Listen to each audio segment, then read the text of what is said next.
The base is dropped on an overreaction Thursday edition of Soccer Down Here. It is September 24th. You know how these shows go by now. You can join the conversation on Twitter at Soccer Down Here, via email soccerdownhere@gmail, or on the Twitch pitch, twitch.tv/Soccer Down Here. Want to get your thoughts on Atlanta United last night, 1-0 winners over Dallas. Want to get your thoughts on San Jose and Vancouver still conceding goals as we speak. Want to get your thoughts on Copa Libertadores yesterday. Want to get your thoughts on anything else in the soccer world that's on your mind this morning. Want to get your thoughts on Atlanta United 2, who had a 5-3 round of madness at the Fraction to close out the home schedule. Why don't you tell us about that one to start, John? Well, wait a minute. What did you just refer to the building as? I've said it before. Don't even act like that. I've said it before. Absolutely crazy. And it was, at times it was hard to keep up. It was back and forth. And when Atlanta United 2 has 2 goals on the board early on, you're sitting there saying, okay, Jackson Conway in the 17th, Amir Bashti in the 20th. It's a good start. Then Toure scores in the 21st. Then Jake LaCava scores for his second match in a row to tie it up at 2. And you're sitting there going, okay, how does Atlanta United 2 respond? And so then, of course, what they do is they end up scoring Philip Goodrum with an incredible volley about a minute later. And then Jackson Conway scores to end the first half, and it was 4-2. Things kind of calmed down in the second half a little bit, but by the time it was done, it was 5-3, full points for Atlanta United 2 and Tony Annan. Just a great effort. And you kind of saw from Atlanta United 2 what we see from Red Bulls 2 and what we see from Red Bulls. It was kind of giving them a dose of their own medicine. Pressuring, trying to create turnovers, put short fields in play, and put shots on net. So solid effort from the Twos last night. It's the home finale, and they've got one match left on decision day where they'll be down at Ricardo Silva on October the 4th to go up against the Miami FC. All right, I'm going to correct something because this started last night too, and this needs to be understood. The Red Bulls pressure and what Atlanta United 2 and what Atlanta United did last night are not the same thing. They are not. Do the New York Red Bulls want the ball at any point in the match? Does Atlanta United want the ball? Yes. There you go. That's the difference. It's when you're trying to win it back, it's different than if you don't want it. It's a fundamental difference. So what we saw last night, and I have not had a chance to watch the whole Twos game, but I know the way Tony Annan wants his team to play. I know what Stephen Glass wants his team to do. As John is, next time, why don't you twist that like away from the microphone? Good grief. I tried to. I had to pull it as far back away as I could without being completely out of frame. You can go out of frame if you're not going to have that going on. Jeez. What they want to do with the ball is control the game with the ball, not just control the game with the pressure. Because both teams, I'm assuming, and correct me if I'm wrong with the Twos, but judging from what we've seen from them, they're not conceding possession by just playing long to press. No. They're trying to build out of the back. And then when they lose the ball, they're immediately pressured. Right. It's different. And yes, you do want to put teams that like to press and aren't comfortable with the ball under that sort of pressure when they recover it. Absolutely. That's what you want to do. But it is a very different mindset. And it was the missing element for me with Frank de Boer. It was what his teams never got to. And that's not the Dutch system, that's part of it, because Barcelona was built in the Dutch system. Like, this is all part of the same thing. His teams never got back to that side of what Atlanta United had done previously, which was not press in to replace having the ball. It was to fight to win it back, because that's why you get numbers forward. That's why you organize your possession. That's why you go forward in an organized group up the field. So you have numbers to win the ball back. And it worked for Atlanta United. I'm assuming it worked for Atlanta United 2 last night. It works for the academy teams. That's what you're trying to get to consistently. Because if you have the possession but you don't have that fight to win the ball back, you're missing a big part of it. You're just missing a major element. And it's never going to completely click. And Atlanta United last night, it sounds like, on both sides of the club, had that clicking last night. It's a credit to Tony Ann. It's a credit to Stephen Glass, because this is something that we've seen throughout Stephen Glass's time with Atlanta United too. It's something that I've seen when I've had a chance to watch the academy teams under Tony Annan. This is how they want to play. And as we've said before, these are two guys who are vital to building what the club is in terms of that personality, and especially that playing personality, because they're the ones who affect everybody on the way up. Everybody who is coming up. They instill the DNA. And you saw that DNA in a big way last night with both teams, and that's a really important thing. It was a good night for the club as a whole. Yeah, and you tip your hat to the team, because when you have a 2-0 lead, then all of a sudden it's 2-2 within the next 10 minutes. You always wonder how a team's going to respond in those kinds of situations, and they absolutely came right back at it, and they just put the pedal down and continued to do what we saw in that first 20 after the Red Bulls 2 come back and score that 2. Then took advantage of situations, and you end up at 4-2 and 5-3. So it was a solid work effort last night, and it was dizzying at points because of how back and forth it was, and seeing how Atlanta United 2 was trying to fight back and get possession, forcing Red Bulls 2 into just having to defend all night long. It was frantic at points, and it was a really cool thing to see. Domer said, love the fluidity last night, talking about the first team. The team was on and so fun to watch. That fluidity is what happens out of that additional element. When what we've seen before is they've built up out of the back, they've gotten forward, they've gotten into the middle third, they haven't been able to find the options in the final third, they lose possession, they don't transition well. Well, one thing you can do to help with your transition is to immediately pressure the ball. Because when a team recovers the ball, that's when, it sounds strange, but a lot of times that's when they are at their most vulnerable, because they have to do something to win the ball back. And if you immediately put pressure on that player who wins the ball back, he might not have teammates near him to help him. He might be in just a body shape that doesn't lend itself to being able to keep the ball or deliver it moving forward. And you can immediately fight to win it back. And then what happens is that creates that kind of chaos feel a little bit. And when you win it back, you should have the numbers around the ball there to be able to play through it. And Atlanta United did that a good bit last night. It just looked like a different team. It looked like a section of the team that had been locked was unlocked last night. It was very, very important. Lots of stuff that's going to be coming up all day. There's lots of different news to get into. Marshall V points this out in the Twitch pitch. Up to 5 substitutions will be allowed for all matches played in the Nations League, the European qualifiers, the Women's Euro qualifiers, the Champions League, the Europa League, the Women's Champions League for the remainder of the season. 23 players on the match sheet. The Premier League is still being obstinate here, right? Yeah, Premier League, you did this with the VAR thing and you looked foolish. Why don't you stop? Yes, I know. You say you invented the game. Football's coming home. We know. You're going to get people hurt. You can't play these games like this in this kind of schedule and not have 5 substitutions. Yeah. Stop being silly. Everybody else has gotten a clue. Go find one. Please. Please. Because you're going to get people hurt. There's just no way around it. Add the extra substitutions. Do we want 5 substitutions forever? It's a different debate. I'm not as against it as a lot of people, but it's a different debate. Right now, with this calendar, with this schedule, 5 substitutions. Ragamuffin says they did invent the game. There are some different parts of the world that would disagree, and that might argue that. There have been many kinds of games that have things to do with this. They codified the rules. I'll give them that. And they really don't want to ever make any changes to them. And maybe they should move forward into the 21st century and try to do that.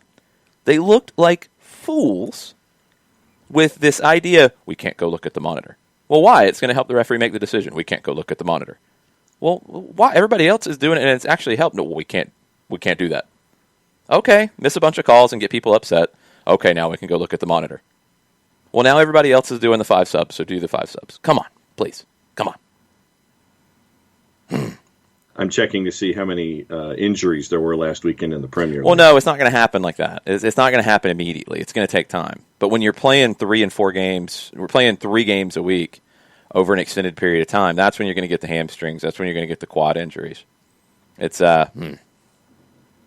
Yes, that's definitely the word to use. Yes. That's the cleaner version of the word to use. Well, we'll see. And when key players are injured for the second half of the season and they wonder why people start watching other leagues because maybe they're taking better care of their players, then we'll see what happens. Premier League, get it right. Go ahead and go back into your little council meeting and say we made a mistake. Do it now before you do it at the end of the season or afterwards. Yeah, we made a mistake. We kind of messed that up. And stars miss games because of hamstring pulls because you're not doing this. It's just silliness. Silliness. And then you hear the managers bemoan the schedule and things like that after the fact. Well, no, the managers are bemoaning the schedule absolutely because they're right. Yeah. No, it's not bemoaning. That's a negative word. The managers are pointing something out that every manager in the world has pointed out. The schedule's crazy. Yes. Why is the schedule crazy? Because you're trying to get caught back up on the international calendar. Mm-hmm. Because you have to.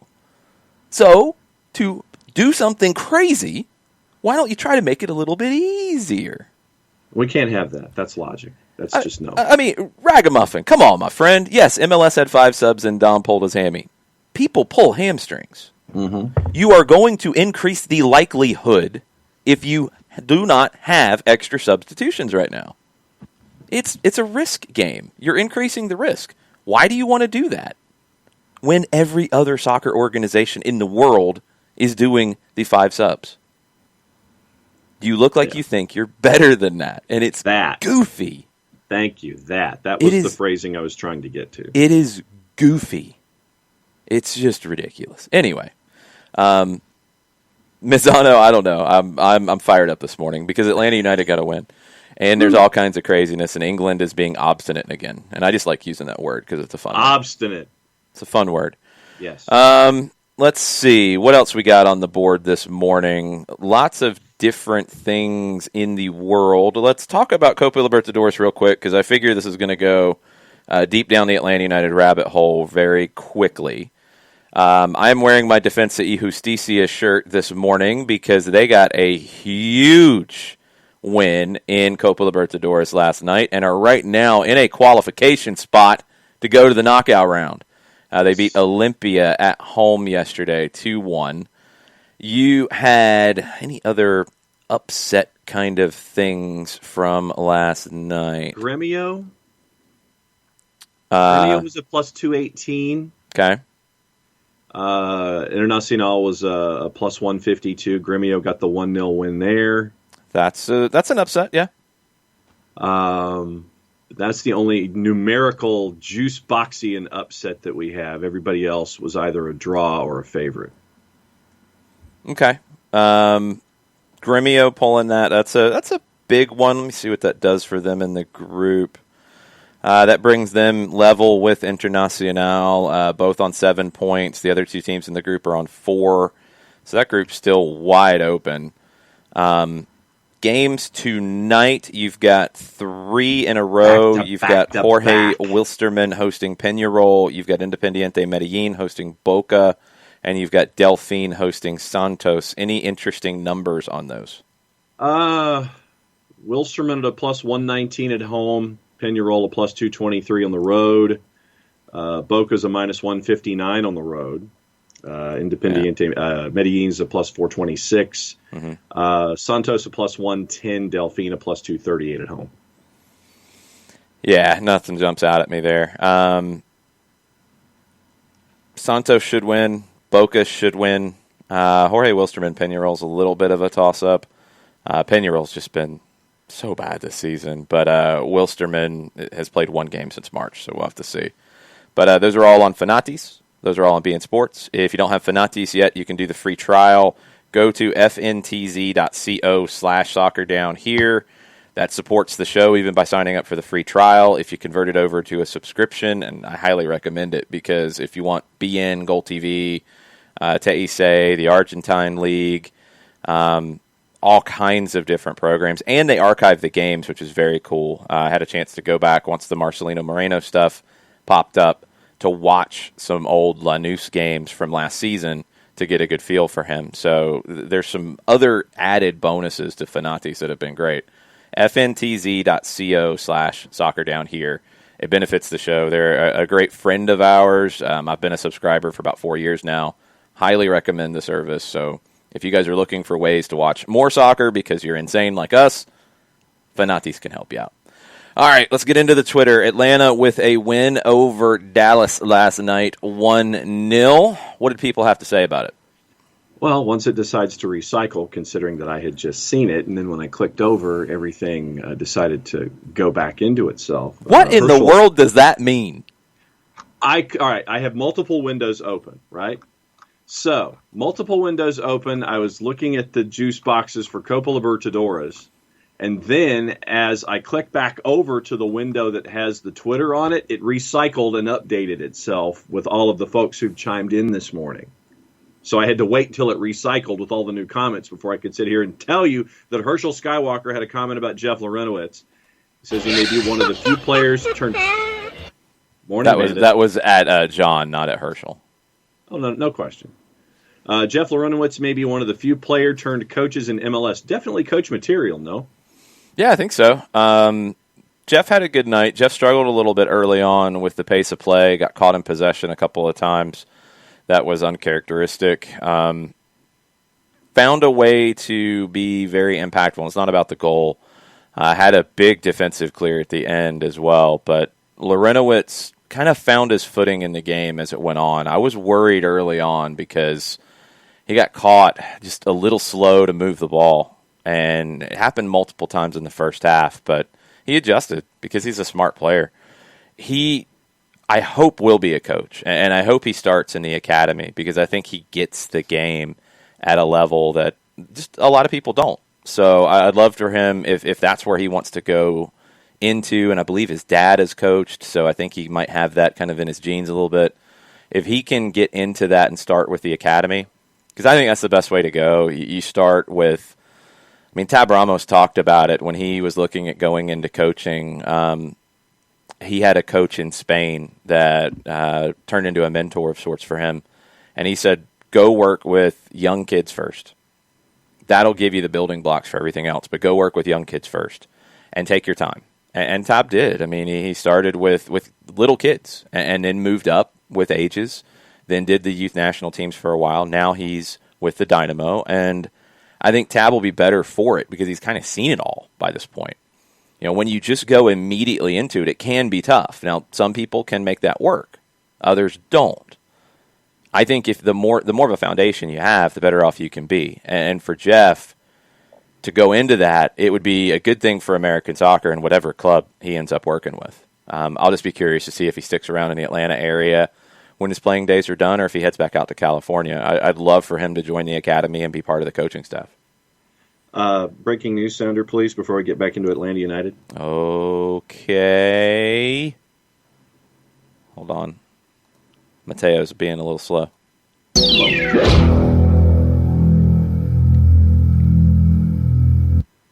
From Football Italia and Corriere della Sera.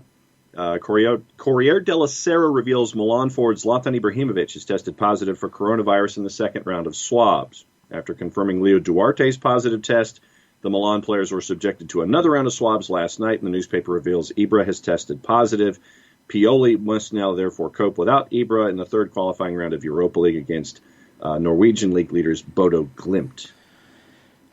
This is the world we're in right now. Dome Tarrant tested positive after the match in Ecuador for Flamengo. I think they had more players that tested positive. Bernd was sharing on the Twitch pitch that one of the defenders for Maccabi Tel Aviv, who had tested negative going into the game and played in the game, tested positive after the game. This is the reality. It is something that I don't know the way around it, to be perfectly honest. I mean, you're going to have to play without these guys when they test positive. The question will be, and we have not seen it yet, is if, for example, in that Maccabi Tel Aviv game, if Red Bull Salzburg has positive tests coming out of it. If you can start to link transmission in matches, anybody testing positive is not a good thing. That's a definite. Anybody testing positive does not mean they're going to get very sick either. That's also true, and that needs to be understood as well. That's what makes all this so difficult, and so nobody knows the best way forward. The sports world is trying to find a way forward where they can keep doing their thing and keep alive, basically. Yeah. Because that's even doing this thing is going to be difficult for a lot of clubs coming up very soon. The EFL's made that clear. And maybe they haven't made it clear enough, but it's the reality, and it's why you're trying to figure this out on the fly. So hopefully, Zlatan is fine. Hopefully that, this doesn't take him out of action for long. Hopefully there's no illness associated with it. And hopefully, and this is the most important thing, is you don't start to see transmission from competitive matches. Because if you do, then that's going to change everything. And that has not happened as of yet. But this is where we're at the moment. Back to the Twitter, and it started after the match last night. Ryan Fennell says it certainly wasn't pretty, and the offense still needs to be a bit more dangerous in the final third, but it was obvious that every single player on this pitch gave everything they had. A well-deserved win. #on-par reaction Thursday. Yeah, I think they have been doing that, and that's I've pushed back on the idea that they haven't been working hard. I think at times it's an easy criticism to lob out there, and there's no way to prove it. I have not seen instances of the team not working hard. I've seen instances of the team being tired, which is a different conversation. But what happened here is you got off to a better start, so that hard work wasn't wasted trying to come back. That hard work built on itself, and you started to actually see confidence being developed on the field, which is what was necessary. The attack, look, I hate to break it to everybody, but this attack is not going to be what it's been in the past for the rest of the season. It can't be. I mean, you're down to now. You had Joseph Martinez, he's hurt. Injury replacement signing Kubo Torres, he's hurt. Adam John is a hard worker, a valuable part of the group. He's not Joseph Martinez or Kubo Torres. John Gallagher is not either one of them either. If Manuel Castro plays up there, he's not either one of them either. You're not going to score as many goals. That's why I've been just drilling home the conversation about the dead ball situations. Because you have to eliminate those kinds of mistakes. You're not going to be scoring 3-4 goals a game. It's going to be a struggle in the attack. That's the nature of the team right now with the personnel. Can that change with Jurgen Damm? Hopefully. Can it change with Marcelino Moreno? Hopefully. Can it change with Ezequiel Barco back in the team? Hopefully. But with that team last night, you were never going to score a ton of goals. So you have to be good defensively. And that's the thing you can correct, and they did. The attack, it is what it is. It's a work in progress. It's not going to be smooth. And I just don't think we can expect it to be. What was the terminology that you used on the broadcast about putting the lineup together last night? Well, that was late in the game when you had Edgar Castillo playing left wing. You had at one point Emerson Heineman playing on the right wing. You had Lawrence Weick playing as an 8. You had, I think that was it. Manuel Castro was on the left side for a while. I mean, you were adjusting with every move. Franco Escobar was a right back, then a center back. Brooks Lennon was a right winger, then a right back. It was a lineup that Stephen Glass had to put together at the end with paper clips and duct tape. Because of the injuries, because of fatigue, because of Miles Robinson and Mateo Sosetu being worried about them getting injured and trying to be preemptive about it. That's 2020. That's 2020 for a lot of teams. Atlanta's not the only one, but add in the injuries, and Atlanta is struggling to keep a consistent group on the field. The idea of wanting to build some chemistry with playing the same lineup over and over again ain't happening. There's no way it can right now. So you've got to get that fight. You've got to get the fight that you got last night. You've got to get a team that gives you the thought in the way that they play on both sides of the ball. Because the thought about pressing after losing possession, that changed everything about the way the team functioned. You do have to manage that because you're going to get tired and it's going to be harder to do, but that changed everything about the way the team played last night. Thad Dooley, TD the CB, for his hashtag Overreaction Thursday, posted a GIF of the Undertaker popping up out of a coffin. I want to touch on this one from Walchara. Walchara says, I think DeBoer was doing 1-0 wins and people wanted him out, so I think style matters, and they played good in the first half. This is how hard this stuff is to quantify. Go back and look at the 1-0 wins for Atlanta United last year and look at this one, and you'll see better play last year because of who you had on the field and the quality, and it was better than people gave it credit for. It was different than some of the wins we saw before that, and most likely it was different than the wins you saw at the end of the 2017 season at Mercedes-Benz when you were getting early goals and running teams out of the building in the first half. That doesn't happen every time. The whole Frank DeBoer thing just got completely out of hand and became a narrative that people held on to like a crutch. And, I mean, it's still being used, which is crazy. Last night was a whole different situation because you don't have the bodies to rely on. You didn't have Barco to create. You didn't have Joseph. You didn't have Dom. You were playing guys that, if this team's at full strength, they're not starting. And they had to make up for some of that difference in quality with scrappiness, with grit. And they did. And that's what you're going to have to see the rest of the way. It's a different game. It's a very different kind of game than what you saw from Frank DeBoer early last season when the team was possessing the ball, controlling games, which is step one, but not suffocating games. And that's what Atlanta did with their counter-pressing last night when they lost possession and immediately fought to win it back. They didn't give the opposition a way into the game. They didn't open anything up for them. When you drop and just you lose possession and just immediately drop, you're giving the opponent an opportunity to do something. Now, you're making it hard for them because you're getting numbers behind the ball, but you're giving them the opportunity to take the initiative. If you have possession and you have the initiative, and then you lose possession and you immediately fight to win it back, you're not giving up the initiative. That was the difference last night. Is the possession not as good as it's been? The passing not as good as it's been. More giveaways than usual. Dallas put you under some pressure too, and they're going to cause some. But you were sloppy at times. Why? Because you had a bunch of players who hadn't played together.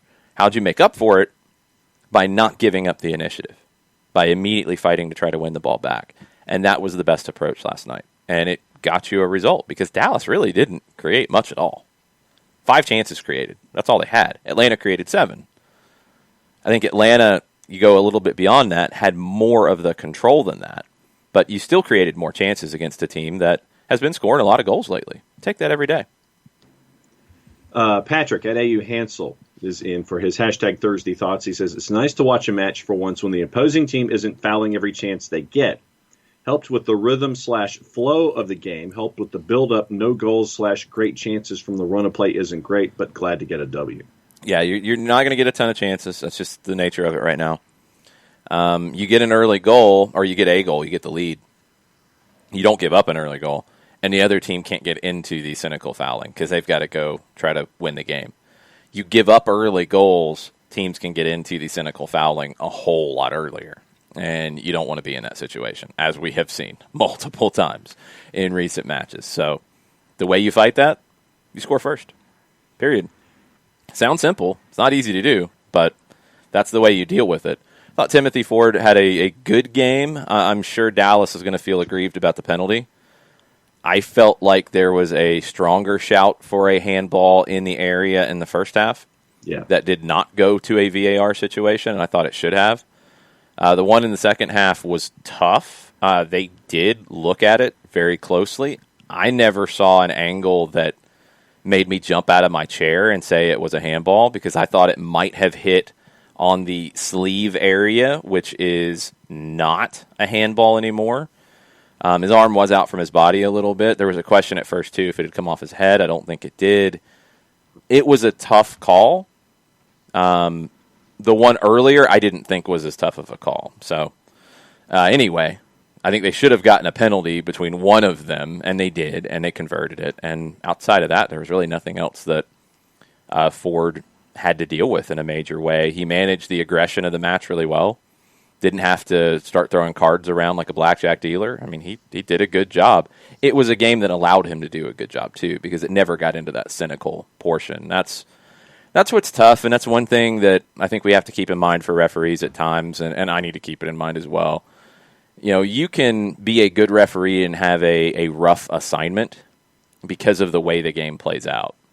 It doesn't mean you're a bad referee because you struggle to control that game. The teams have a role in it, too. The Netherlands-Portugal game from a World Cup, for example. Everybody crushed the referee for throwing out like 15 cards or something, but go back and watch that game. I don't know what else he could do. Like, at times, the players take away all your options, and you have to do something. It's a tightrope to try to manage some games. The England-Colombia game in 2018, for example. Geiger got out of that at 11v11 to finish it. That was pretty impressive. It could have been 9-on-9 if he had wanted to go down the card route. He wanted to keep everybody on the field. He did. It's tough. I thought Ford had an easier game to work with, and I'd love to see a better look at the handball that resulted in the penalty. I was never completely conclusive on it. Yeah, as Jess and I were watching, we had Atlanta United on over our left shoulder in the press box at Fifth Third, and in looking at the two handball situations, the one in the first half to me looked like it was easier to spot from a television perspective. We didn't have the sound up or anything, but that one in the first half looked like it was an easier one to The one in the first half I thought was going to go to VAR. I was shocked that it didn't. And then the one in the second half, literally we're turning around both times and seeing these events as they happen. But yeah, the one in the first half to me looked more pronounced than the second half. Yeah, the second one was tough. It didn't bounce back up. Jarrett and Kefsey are talking about it in the Twitch pitch. It didn't come up from the ground. And the way the rules are is that it comes from your head down to your arm. That's not supposed to be judged a handball at this point. They still have to clean up the handball rule because it creates a bunch of questions. It was a tough call. It was a tough call. And if it had not been given, I really wouldn't have argued it. I was arguing the first one. A couple of folks on the timeline have talked about Fernando Meza. First one up is Nick Brawley. He says, I don't think it's a coincidence that Meza is back in the lineup and we get a shutout. We've missed his presence very much, and now I'm excited to see us build from here. I think Gallagher has to stay in the lineup as well, but John had yet another good game too. Gallagher played well. Fernando Meza was smooth, and that's what the back line needed. And it's nothing against Anton Walkes, who's been really, really good. But Meza looked like the Meza when he first arrived. He had that explosiveness back that it felt like he was lacking in the MLS's back tournament. He could step forward and split defenders on the ball. He gives you a calmness. I think Meza is an important piece, and he's only started 7 games this year. That's why I think a lot of the talk about the front office side has been a little unfair, because the part that you could bring up in question, the biggest one would be LGP being transferred out, Meza coming in to replace him in the lineup. Now, I think Meza replaced the style of play of Michael Parkhurst a little bit more from previous years than a direct replacement for LGP's style of play, but he replaced him in the lineup, and he hasn't been healthy the whole season. So it's still a work in progress. It's 7 games. I think Meza is going to come good because I think he is a quality player. I really do. It did help the back line to have him back last night. It's going to help them going forward, especially if Robinson is not 100% and is battling to stay fit enough to contribute. I mean, if you're going to have to manage his minutes, Meza is going to be critical. Walkes will be important. And also Escobar potentially playing center back, which he's played very well in the 2 times we've seen him move in there. That's going to be very important as well. Jake Michaels. What do we make of Darren's cryptic comments on Fox about having a few exciting things up their sleeves, not just for this year, but also next year? Did I hear they're answering questions tomorrow about the club/season with season ticket holders? Hashtag Overreaction Thursday. Yeah, they're doing a Zoom call with season ticket holders tonight at 6 o'clock, I think. I don't think they're going to give away any transfer moves going forward, but, what to take of it? Nothing's changed. Nothing's changed. I mean, this team's always trying to do exciting things to get better. Nothing's changed. And I don't know why anybody would have thought that it did. Like, that's been my biggest frustration with all of this. When the results are bad on the field, it doesn't mean that people have stopped working to make it better. It doesn't mean that people have forgotten how to work. It doesn't mean that, they're not going to spend money, which is another one that's been floated around. It doesn't mean anything other than they're struggling to get results on the field. Why are they struggling? We've talked about it a million times. They're giving up bad goals. They're giving up goals off of set pieces. They have injuries. It's tough in general. All kinds of different things. That happens. That's okay. That doesn't mean people forgot how to do their jobs. I think all Darren's saying in that is reminding everybody, like, hey, we're going to be aggressive. We're going to be ambitious. If there's a player out there that we like and we can go get them, we're going to go get them. And we're going to give the next manager the best talent we can possibly give them to win MLS Cup, to win the Open Cup, to win the Supporters Shield, to win CONCACAF, to win everything in front of them. That's the ambition. It's been there from day one. It never went away. I don't know why you would have thought that it did. This is a team that doesn't like where they are right now. They don't want to be in this spot. They don't want to be, scrambling to get into the postseason. They're going to fix it. That's what they do. Chris Ashley's in this morning, and Chris, you're on the clock for your 4 o'clock for Triumph Weekly. He says, here's a little off the beaten path, hashtag Overreaction Thursday take. Okay. With all 26 teams playing last night, there was only one draw, and that draw was Philly-Cincy. What kind of prop bet juice box numbers would that have garnered? Cases and cases of Mott's apple juice boxes. That's what it would have garnered. It's got to be a weird number. I mean, out of 13 games to only have one draw, you'd think there'd be a few more mixed in there, just because there's generally more than draws in 1 in 13 matches. But it's a weird year. I mean, just look at the results from last night. I mean, you're getting blowouts. You're getting surprising results. Chicago at home 4-0. Orlando going to Kansas City. I mean, Kansas City's lost 3 games at home now, which makes no sense in this season. Red Bulls going to Miami and winning 4-1. I don't remember the last time Red Bulls scored 4 goals. Colorado winning 5-0 over San Jose. LAFC scoring 5 goals in like 5 minutes, it felt like, and winning 6-0. Portland over Seattle. I said Gio and the Timbers needed to show something for me to start picking them again. Well, they did, so now I'm picking the Timbers going forward again. Real Salt Lake with a 2-0 win over the Galaxy. So, you saw 2 teams go on the road and win. Yeah, that's right. 2 teams went on the road and win. You had 1 draw. You had some games that got out of hand. 2020 is weird, y'all. It's weird in terms of the lineups teams can field game after game. It's weird in terms of the consistency or lack thereof. It's a strange season. It's going to get stranger as we get deeper into it, and the schedule compression adds up because there's no more breaks. You're playing through, and you're going to play a lot of games in a short period of time, and you're going to have this day of the game travel, and it's going to be very, very tricky for a lot of teams. And who knows where it goes at this point. The Cincinnati-Philadelphia game is one of the more surprising results. I thought Philly would find a way to break them down. San Jose's last 9 games, 6 losses, goal difference of minus 24, giving up 32 goals in their last 9 games. Horrendous. 4-1, 5-1, 7-1, 6-1, and 5-0. Part of that. Oy. Yeah. Also on the board this morning from Nathan Pugh. Couple of thoughts. He says, I was glad to hear Larry have the armband last night. Gazan isn't a bad leader. I just think an outfield player having it is more effective. Just a personal preference. Larry has it when he's on the field. When Jeff Larinowitz is on the field, he's the captain. So he is the captain of the team.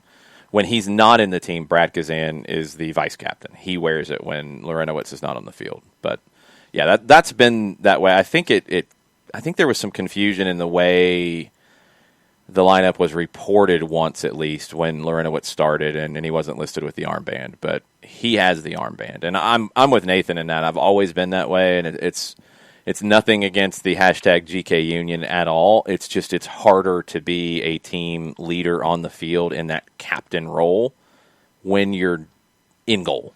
You're further away. Yeah. I think it works better if you're on the field, and especially in a central kind of role like that. So that's just my personal preference with it. And Jeff's a good captain for this group. Like I said, I thought he struggled a little bit early on, but he bounced back and kept his head, and I think he keeps everybody around him calm and helps get the most out of it. So I was pleased with the leadership on the field last night, not just from Jeff, but Franco Escobar, we talked about in the post game. The whole body language thing that he mentioned, definitely much, much better. White made a mistake, and Escobar made it clear afterwards, like, hey, it's okay. Let's move forward. Let's push. Let's go to try to close this thing out. You didn't see any frustration that other players could take as against them. It was all positive, all let's go, let's go, let's go. Emerson Heineman, same thing, who's not a very expressive player in that way. As he was being subbed out, was kind of giving the fist pump to everybody, like, come on, let's finish this out. The reactions after the game. It looked like a group that had come together and was tired of having the things happen to them that have been happening to them. And they went out and made that impossible. And it was through a lot of hard work. Second question from Nathan this morning. Can we petition to play San Jose? Sure. I don't think it's going to happen because that's a long trip on the day of the game. They're trying to avoid those. Third thought. Mike's salt burn was great. It was really good. I'm going to have to get that clipped and use it on the show all the time. Because I missed it. What happened? He trashed you for your salt weirdness. Nice. It was excellent. Okay. Then Nathan's fourth quick hitter, Tevin Campbell. Yeah, that was a shocking moment late in the full-time report. You guys might have forgotten, but we play songs from the city that Atlanta United defeats in the full-time report. And you get 3.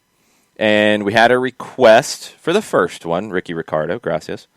We had Bodies from Drowning Pools, the second one, because it kind of felt like a SmackDown episode at times in the match. And the third one, I went with Round and Round by Tevin Campbell from the Graffiti Bridge soundtrack. When he was like, I think he probably recorded it when he was 12, might have been 13. Mike did not think that Tevin Campbell was a male. He thought he was a female. Yeah. And it created lots of laughing from me. Lots of embarrassment from Mike. Mike's wife texted him and said she was embarrassed, which was hilarious. He was a young boy when he did the song, but still, he's had a career. And I was blown away by that. I was just absolutely shocked. Would it have shocked you if I had told you that I couldn't have picked a Tevin Campbell song out of any that doesn't shock piece me of at paper? All. No, that nothing with you missing like popular music would shock me at all. Just checking. You'll pull out something obscure from Saskatchewan, but it's something that was popular and a number one hit. You'll miss somehow. And then Nathan Pugh says, "Up the Reds versus the Imps, John. That is all." Okay. So he's laying stuff out for later today. Andrew Baker, soccer listening in Germany this morning.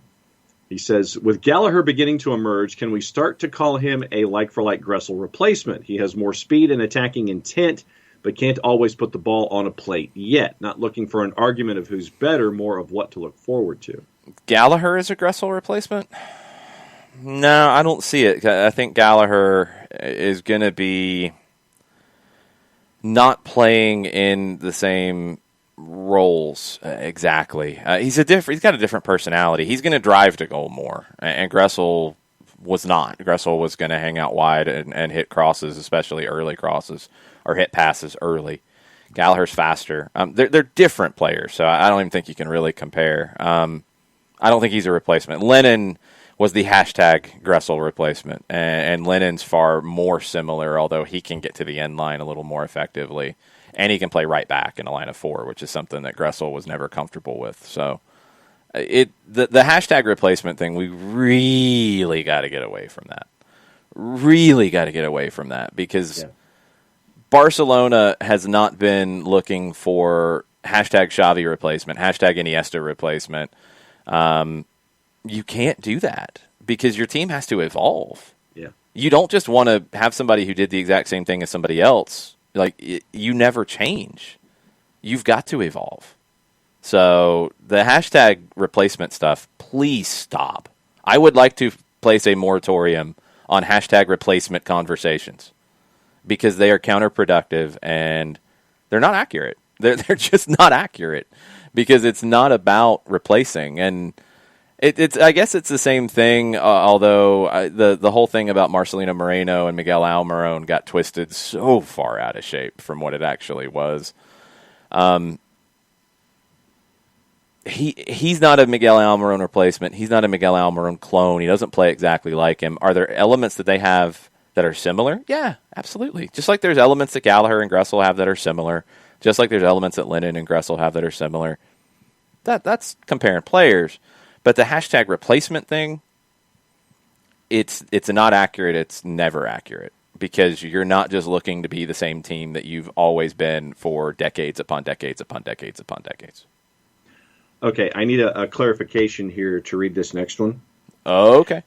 A lot of it's in caps. So do you want me to read it with the emotion attached to the capital letters or just read it? You're in charge. Go for it. Okay. All right, so I'm going to back away from the microphone a little bit since this is in all caps to read with the appropriate effect. It's from Daniel Price. In true overreaction fashion, so we won. Yes. Oh, baby, yes, we won. Yeah, buddy. Let's go. Yes. Keep it going. Hallelujah. There is a God. We won, sir. Hashtag overreaction Thursday. That was an overreaction, yes. That would be appropriate. Okay, just checking. Chris Hutchison. I've never been so happy to be so wrong with a prediction. I may make more if it will help the cause. Sure, go for it. It's all good. People get things wrong. It's okay. Daniel Price, then he says, on a real note, while I wouldn't say it was the best performance, it was better. I thought Glassey's figuring it out and was cautiously optimistic with his lineup. Hopefully they can keep the momentum moving forward. Meza and Escobar were my men of the match, but it was an overall team performance. They went out there and wore those colors proud. It was a bit shaky in the first 10, but it steadily grew into a dominant 60-plus minutes. They held on even when the legs started to go in the last 15 or so. It wasn't that shaky in the first 10. I think there's maybe a little bit of PTSD about the first 10 minutes. Teams are going to have chances. Like, if you're going to build out of the back, you're going to give up the ball occasionally. If you're going to press after losing possession up high, they're going to break the pressure occasionally, and they're going to have chances. The idea is that you have more chances.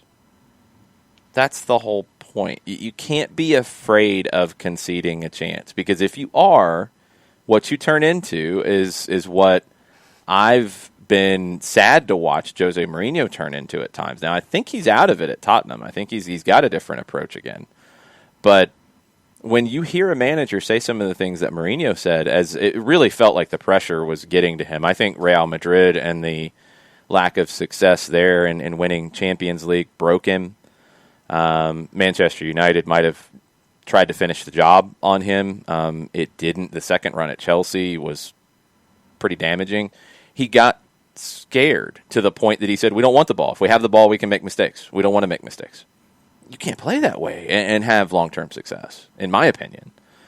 You've got to accept that the way you want to play and the way Atlanta United played last night, you have to accept that you're going to make mistakes. you're going to give up some chances. It's how you deal with them. And you are betting on you creating more chances than the opposition. That's the best way to play, in my opinion.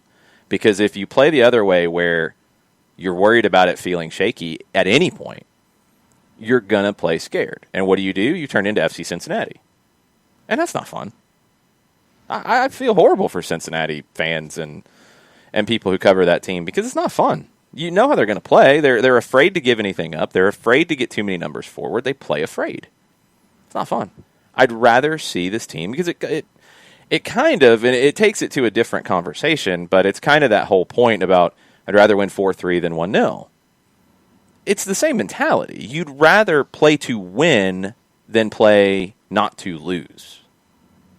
And playing where you're scared about conceding any chances or ever looking shaky is playing not to lose. And I don't think you win more that way. I don't. I think you win more by accepting some risk and taking some chances going forward. Abby Schiffman's in on this side this morning. She's probably also in on the Twitch pitch. She says, happy day today. Been a while since feeling happy emoji from our result. Ellen Reynolds is in. So proud of the guys for fighting hard until the last second and earning a very gritty 3 points. My question is, who'd you feel worked better as a striker, Gallagher or John? They're different. You don't really have a lot of options at this point. That's the problem. Is with the situations that you had to deal with at halftime, you have to juggle things around a little bit. And with Miles Robinson coming out, that created a little bit of a domino effect. You know, Stephen Glass decided that you're not going to go to Wyke at center back there. You're not going to drop Lorenowitz to center back there. You're going to bring Escobar in, which Glass has done a couple of times, and I've liked it. It's been something that was unexpected and has been very good. So that means you need a new right back. Okay, you move Brooks Lennon. All right, now you need a new right winger. You've got Mulroney. You've got Gallagher on the field. You've dropped Lennon from the wing. You made the decision that John coming in up top, moving Gallagher to the wing, was the best thing for the overall group. So which one do you like better? They're completely different.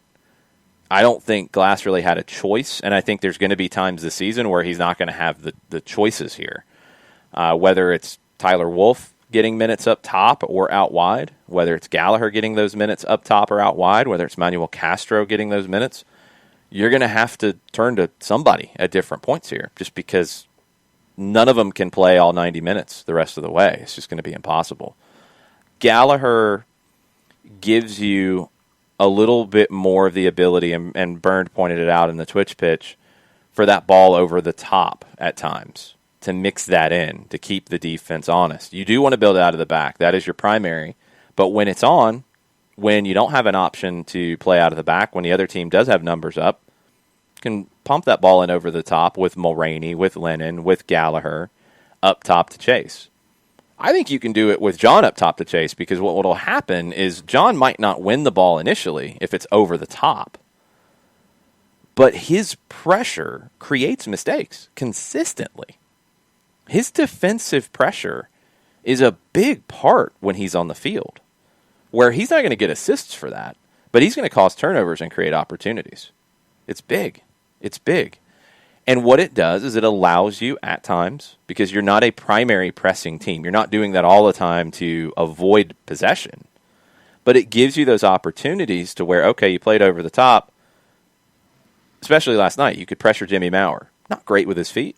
You could pressure Bresson, not good with his feet. You could pressure Matt Hedges, not great with his feet. And you make them have to try to play. What was happening a lot of times is you play it over the top. If nobody got onto it, you forced a turnover. And you might have gotten a throw out of it. You might have gotten an opportunity out of it. But it just gave you a different feel, and it made the defense not be able to predict what you were going to do as easily. And the more unpredictable you can be right now, if you can't do it through 1v1s and through dribbling and through skill and creativity, if you can be more unpredictable tactically at times, you got to take it, because it makes it harder to defend. Manuel Castro, I know we've been looking collectively for more out of him. I know he had a cup of coffee last night. It was 18 minutes. Any quick thoughts on what you saw out of Castro last night? A cup of coffee is not fair. 18 minutes is a pretty good shift. He fought. He came in and fought. I mean, he didn't have a ton of the ball. You know, the game at that point, you're leading 1-0 and you're under a lot of pressure because Dallas has brought in a lot of attacking reinforcements. He had to fight. He started on the left. He moved over to the right. He kept them honest at times with a couple of runs over the top, but he came in and gave you the battle that you needed. And that was something that has been pretty consistent about him. He works hard.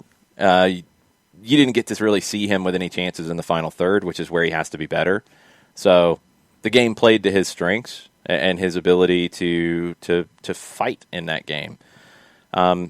He's been through that during his career. I mean, that game felt very South American towards the end, with a team that's maybe overmatched a little bit at the end of it, a little tired, a little bit on their heels, but grinding out the result. And so it felt like home to Manuel Castro, and he did the job that was needed. Okay. That was just a question that popped into my head.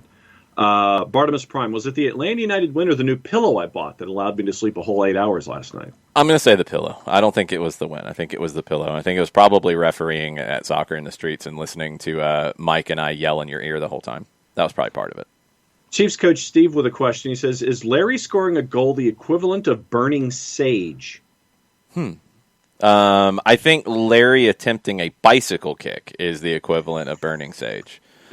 That blew my mind. He was offside, so it wouldn't have counted, which would have been a real shame. But just the fact that he went for it was mind-blowing. Look, again, it's fair to say that he struggled in the first half, but in the second half, I mean, he was driving forward and making runs into the attacking final third. He probably should have gotten a better pass. I think it was from Castro, actually, who I don't think Castro expected Larinowitz to cover the ground as fast as he did. This happened, I feel like it happened last year. I feel like it happened at day one with Tata Martino. Jeff Larinowitz just fights his way into a spot where he's got to be on the field. You know, he didn't start game one. He wasn't the starter there. It was Gressel and Carmona as the central midfielders. Carmona got the red card. Larinowitz came on in game two, played really well. Gressel moved out wide, and it became the Larinowitz and Carmona combination. The following year, it was Larinowitz and Remedi and Nagbe. And when Jeff Larinowitz is healthy, he's got to play. And it's been that way from day one since he joined Atlanta United. It's that way now. If he's ready to go, you need him on the field. Yeah, he's not quite as fast and not quite as quick as he used to be. He's still a very important part of this team, and he makes the players around him better. So he's vital. And as much as he can play the rest of the way, you want him on the field. Yeah, no doubt about it. Also on the board this morning, it is Shiva. She had a couple of things real quick. She says, can't listen live, but no overreaction from me. I'm happy and excited for the win, and more than anything, the performance. I hope we can sustain the intensity, the pressure, and the performance to make a deep run in the playoffs. More than anything, I'm super excited to see the growth of Bello and Gallagher onto 2021. Yeah, I was Bello, another just really good performance. He had a lot of challenges as the night went on. They started to run two players down that wing. Brian Reynolds came on fresh, was running at him. Michael Barrios is a very difficult matchup for any player. He's a great dribbler. Bello, stood his ground and held his own with both of those. And it's a sign of a good left back. It's just Bello, any questions there were about Bello defensively or if he could play at this level on a regular basis have been answered. Bello will end the season as one of the best left backs in Major League Soccer. And Bello should be in the conversation going forward for the men's national team. Now, there's players in front of him, and there will always be players in front of him and around him because you have more talent now than you've ever had. But he's going to get into that conversation. I think he has that kind of potential, and I think he's showing it now. Gallagher is a player who's coming into his own. The time at Aberdeen really helped him because when you're in that role that he was in, signed a first-team contract, played for the twos exclusively, you get to a point, because the twos are a reserve team of sorts. And that's why I think at times when people get too hung up on the results, they miss that. It's a reserve team. It is about getting players ready for the first team. It is not about grinding out results day in, day out. Because it's about the way you play. It's about the tasks you give individual players on the field. Because you're trying to prepare them. It's not about tactically trying to win that game, no question, at all costs. You can get to a point where you've gotten everything you can get out of playing exclusively for the twos. And that's what we talked about with making roster decisions about, can this guy make the step up to the first team? Can they help the first team? If you get to the point where you definitively say no, then there's no point for them at Atlanta United 2 anymore. Gallagher had done everything he could do at the twos. He was standing out in games. He was producing in games, no matter what position he was in. There was nothing else for him to do. The opportunity to go to Aberdeen came up, and that was different because it's an independent team. It's a team that plays in a league with a ton of pressure. And he got the opportunity to play big games for Aberdeen. He came back, and he's got an added level of steel to his game. You get that from playing in the Scottish Premiership. You get that from playing in games that have a different level of meaning. I want to see, and we'll have to see at the end of the year what happens with Andrew Carleton, with Lagos Gunga. Two guys who are out on loan this year, two guys who are playing for independent USL Championship teams, which is a different conversation than Atlanta United 2. That's why I thought the Carleton loan was very important. Because here, it's not about winning the games as much as it is about the individual development. He's shown as an individual great player. And last season, he showed you everything that he needed to show you in an Atlanta United 2 setup. He needed to go to a team like Indy 11 where it's not about individual development. It is about winning games. And it's about winning trophies. And he has to have that pressure on him to do it. He's been rising to the occasion. That's a good sign. That's a really good sign for him. And we see what happens with him going forward. So Gallagher benefited from the opportunity in Scotland, and I think that's what took him to this next level. And he's got the opportunity to continue to grow because he's playing with confidence. He's playing with a little bit of swagger. He's quick. He's got a finishing touch to him, and he's incredibly versatile. And that's going to help him here in a big way because when you're at full strength and you go into the market this offseason, you're probably going to bring in players that'll push Gallagher to the bench. But to have a guy like that on the bench who can come in up top, who can come in on the left wing, come in on the right wing, who can come in as a right back, who can come in as a wing back. I mean, he played center back in a line of 3 in the game in Columbus, or the game against Columbus, which was madness. He played as a central midfielder for Aberdeen. He can play any position that's needed. So you want those guys in the club in a big way. And he'll make the most of his opportunities. The development of that, and that's what stood out to me last night, looking at the result from Atlanta United 2, looking at some of the people who contributed with Atlanta United, Lawrence Wykes in this conversation as well. It was a good night for the club as a whole because it showed the whole philosophy at play. And it is about developing from within, getting to a level that you are competitive, that you are winning matches, and then adding that something extra, that special on top. Marcelino Moreno will help with that. Getting Barco healthy will help with that. Potentially going into the market for another special player will help with that. Getting Joseph Martinez back will help with that. Jurgen Damm is a special player, in my opinion. That'll help with that. But you got to have that baseline for that special to be special. And I think we saw what the baseline can be last night. I was pleased across the board. The academy players who contributed with the twos, the graduates from the twos who contributed for the first team, good night for the club all the way around. Before we go back into the Twitter timeline, you want me to thank somebody? Yes. Why don't we do that? Tell us about our good friend in Decatur, Steve Apolinsky. I could certainly do that. Apolinsky & Associates, LLC, proud supporters of everything soccer down here in the SDH network. Wrongful death and serious injury attorneys, more than 30 years of experience for clients in Georgia and Alabama, more than $40 million in judgments for clients in that footprint. If this is a road that you need to have questions answered, a couple different ways that you can have them answered. Go to the website, aa-legal.com, And when you hit enter, return, advance, whatever device you're using, aa-legal.com has a pop-up window pops up, because that's what pop-up windows do. They pop up. You can have a conversation 24/7, 365 and a quarter, and get your questions answered right that very second. Also, what you can do, you can shoot Steve an email yourself at steve@aa-legal.com, or you can get a free consultation.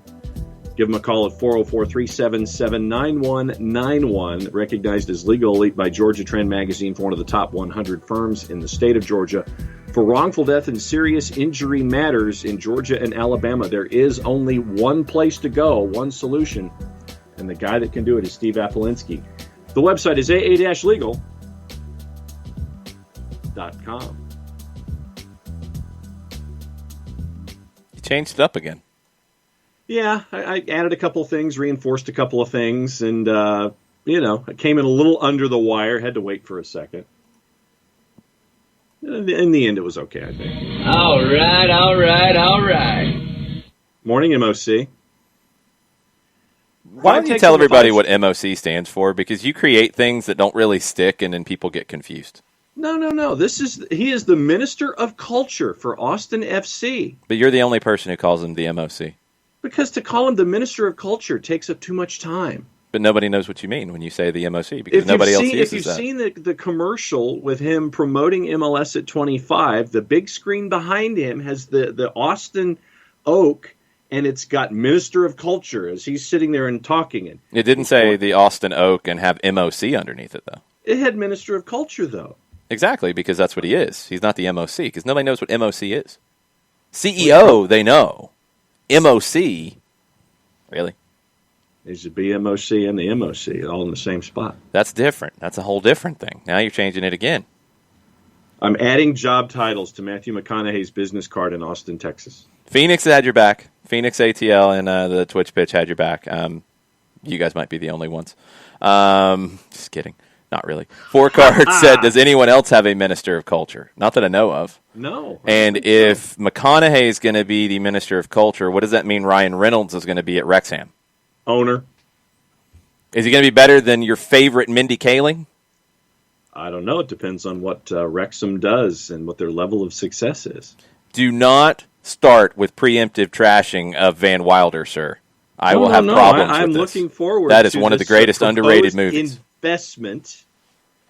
I like Deadpool. I liked Two Guys, a Girl, and a Pizza Place. See, I remember You're the only person who liked that. I liked that sitcom. The first two seasons. After the first season and a half, it kind of wore on me a little bit. But it was a great start for that sitcom. I never got into it. Van Wilder, it was brilliant. And I'm trying to think. I mean, Deadpool for me, I really enjoyed. What was the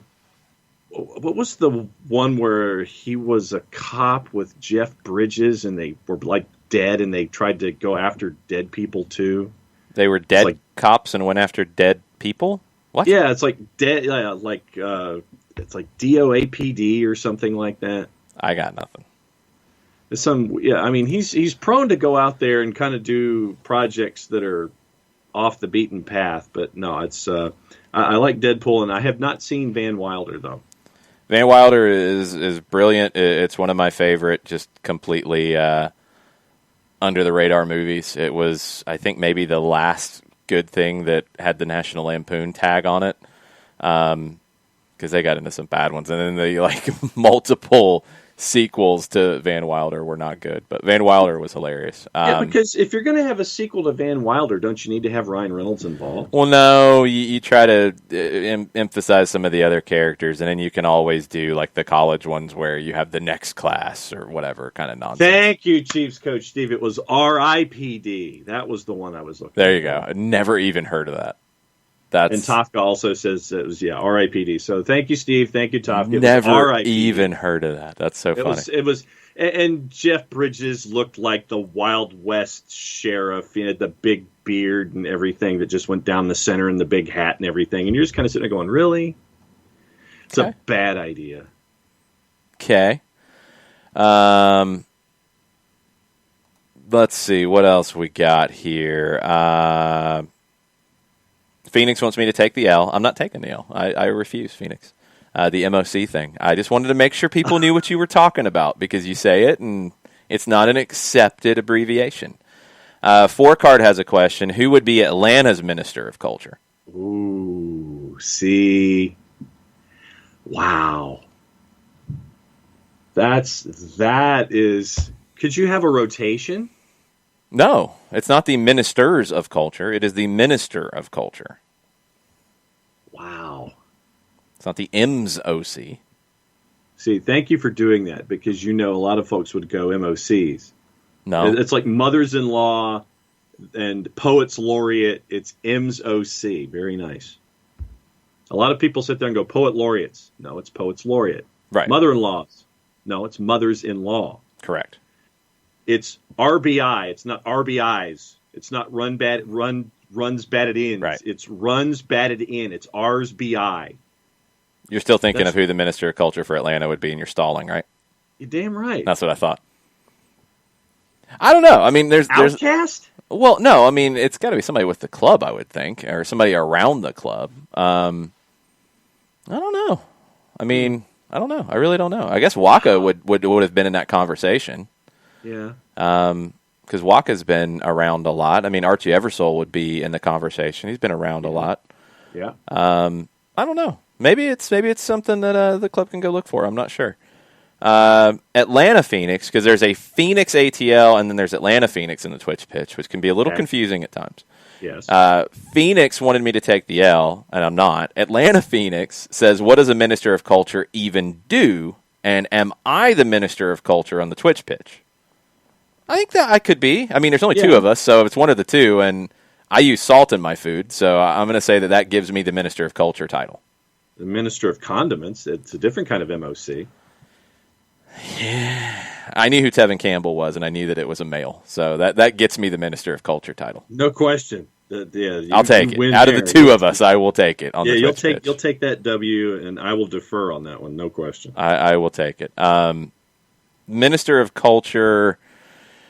I don't know what they do. They do Zoom calls with people with no shirts and insult every team in the league in a fun way and talk trash and probably talk about what kind of bets they're going to have with opposing owners / ministers of culture. Oh, did you see the owl last night at the Miami game? No, I did not see the owl. Was the owl the Minister of Culture for Miami? No. This was an owl popped up on the pitch with prey in its talons and sat on the field. Did it eat it? No, but it's like it was quite dead, and so you see the owl come in with the prey, and it looked like a little parrot, and so they're on the field. And the owl's just sitting there, and it's looking left and looking right, and just daring anybody to come and touch its food. And then after kind of leering both sides for a couple of seconds, it finally just picks up the parrot and just flies out of frame. But that was one mad owl last night. It was a great shot. I give the TV crew down in South Florida tremendous props. I mean, Miami lost 4-1, so the owl was pretty ticked off and wanted to show its displeasure. The crew had to focus on something, and I mean, the video is up on social media if you want to take a peek at it, but it was wild to see that last night. Catching up on the Twitch pitch before we get back into the Twitter questions. Deadpool was made for Ryan Reynolds. I would completely agree with that. It was perfect. Yes. A bunch of people. Wasn't he like EP for it anyway? I'm not sure on that. Very possible. A bunch of people had RIPD. Strummer John, Ricky Ricardo, Jagged Star. So everybody was on that one. Cool. Waka and Archie were 4 cards Ministers of Culture for Atlanta, so I'm in. Let's see here as we scroll through and try to get caught up. There was a British Van Wilder 4 card. Oh no, I don't like that idea at all. Yeah, no. Man, not good. Vito the Monkey says Gallagher looks like one of our new bright spots. Excited to see him develop and get to play with Joseph in the new year. I think he'll be an option off the bench when this team gets to full strength. And he's a good option to have because he's instant energy and he can play in a lot of spots. So I think he is going to stick around. I really do. Katie Weaver says, yesterday it was Nicolas Cage. Today it's Ryan Reynolds. What is tomorrow's random actor of the day? or actress. We can go into that as well. Yeah, we'll see. thespian. We'll see what happens. We'll see what happens. It could be anybody. You never know. Soccer for Good OG wants a committee of culture, which would be appropriate. That would work. Yeah. No doubt. Atlanta could have a committee of culture, that's for sure. Mm-hmm. Alex Pacine says, there are rumors on the Twitters, and I have not seen where these are coming from, so I'm going to assume they're drunken rumors or very inaccurate, potentially, rumors. Gio Reyna to Liverpool. Plucky upstarts. Plucky upstarts. Plucky upstarts. Don't see that happening anytime soon. Okay, man, y'all have had a lot of good conversation. This is good stuff. Oh, it's from Goal. It's not from a completely ridiculous source, according to Alex Pacine. Oh, no, that's the owl thing. Sorry. Oh, my God. Uh-huh. Yeah, that owl is not having it. Uh-uh. And, yeah, that owl's got a meal for later, I guess. Okay. Good times in Miami. Death Owl was amazing. That owl was not messing around. The owl could be Miami's Secretary of Defense, according to Atlanta Phoenix. Katie Weaver says the death owl was amazing. Wow. Van Wilder Rise of Taj, I do remember seeing like for about 10 minutes before I turned it off because it was bad. I did not know there was a British Van Wilder. Now I'm completely baffled. Unless you're thinking that was it. If that's the same thing, then okay, now I understand it. If there's a completely separate British Van Wilder, now I'm completely there's like baffled. a British chapter of Van Wilder. Yeah, that would be strange. It's like over here. Abby says that owl was bringing messages to Miami, just like they do in Harry Potter. Message of death. No way coming back from that game. Man, rough. Not going to lie. I mean, it could be accurate, but rough. Okay. Oh, it was Taj Goes to England. Okay, now I got it. Thank you. I didn't watch it that long to figure out what was going on because I thought it was horrible. Okay. What do we have on the Twitters? 5 takes on the 5 stripes, who is apparently calling me right now. Yeah, who's calling? Is that Ryan Reynolds calling? I think it's Ryan Reynolds, actually, yeah. 5 takes. Woke up this morning with strange feelings of hope and optimism. Amazing what a win does. We can still get results, play like we want to when we're 100%? No, but we're still capable of playing and getting a win or 3, even if it's more of a grinding effort at times. It's going to have to be a grinding effort right now. I mean, no Barco to start, no Dom, no Joseph. It's going to be a grinding effort. You get Marcelino Moreno in, you get Dom healthy from the hamstring. Maybe we're having a different conversation. You get Barco back. We're having a different conversation at that point. But right now, immediately right now, yep. And you're still going to struggle without Joseph, period. It's always going to be there. Thought they could answer that question better. They haven't. And Kubo Torres could have been the answer. He's hurt. So now you are where you are. You've got to find ways to get results. And you just keep going. You just keep going game after game and getting the best you can out of it. But you've got to have the type of work that you did last night. Not just the effort, but the way you work. It was smart work last night. You've got to have that. Doug Shipman.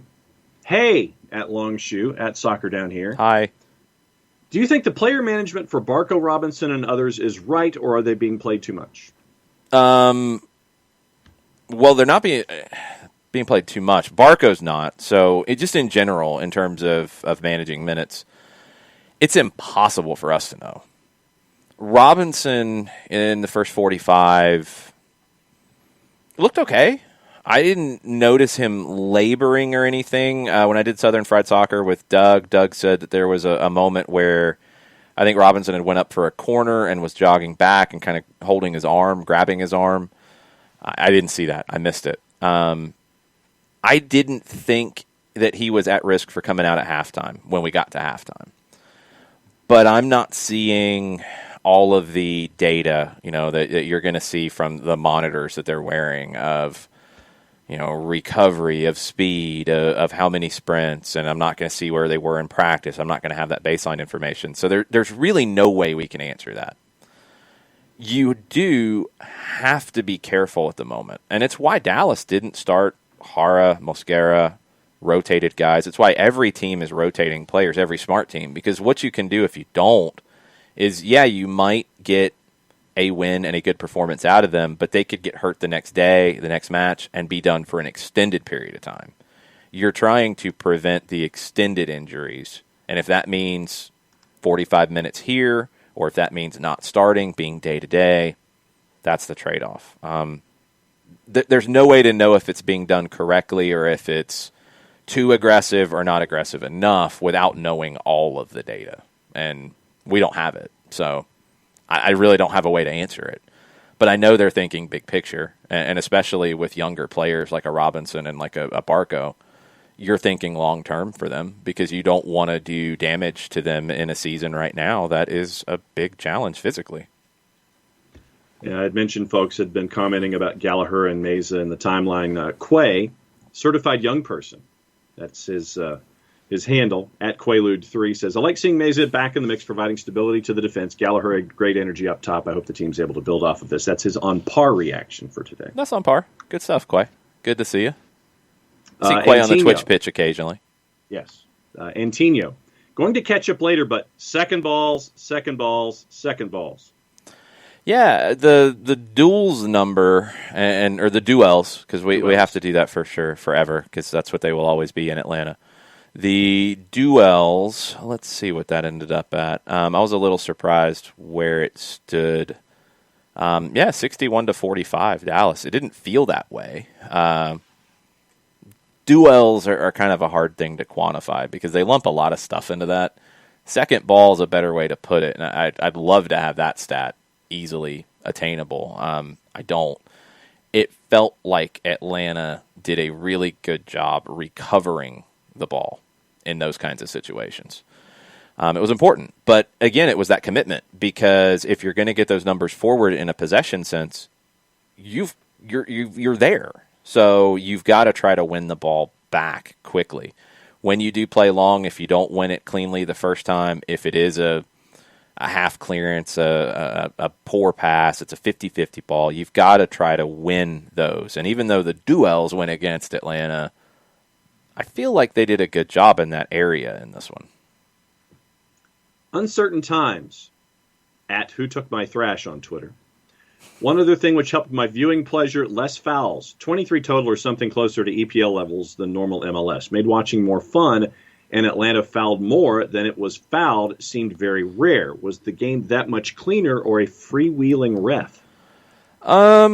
Maybe somewhere in between. I mean, there wasn't a whole lot, because I don't remember saying anything about Ford, like, letting them play or letting a lot go. It was a more freewheeling game. It was a more transition back and forth kind of game. It got a little chippy late in the second half, but nothing egregious. There was one time where Franco Jara came in and tried to intimidate Escobar a little bit, and Franco's not going to be intimidated, so he got in his face. I can't really think of much that Ford should have called that he didn't. You're always going to get one or two in a game. That's fine. But the way the game flowed, yeah. The thing about Atlanta fouling a little bit more, they were fouling at the right times. And they still need to get better at it, because there were other times where the transition did get away from them. You have to foul if you're going to take the steps that we've talked about. So you're going to be a possession team. You want to control the game through the ball. Got it. Now you're going to add that missing element that can make everything work better. You're going to step up higher when you lose possession. You're not going to immediately try to retreat and be on the back foot and be running back to your own goal. You're going to have the numbers around the ball. You're going to try to win it back. Okay.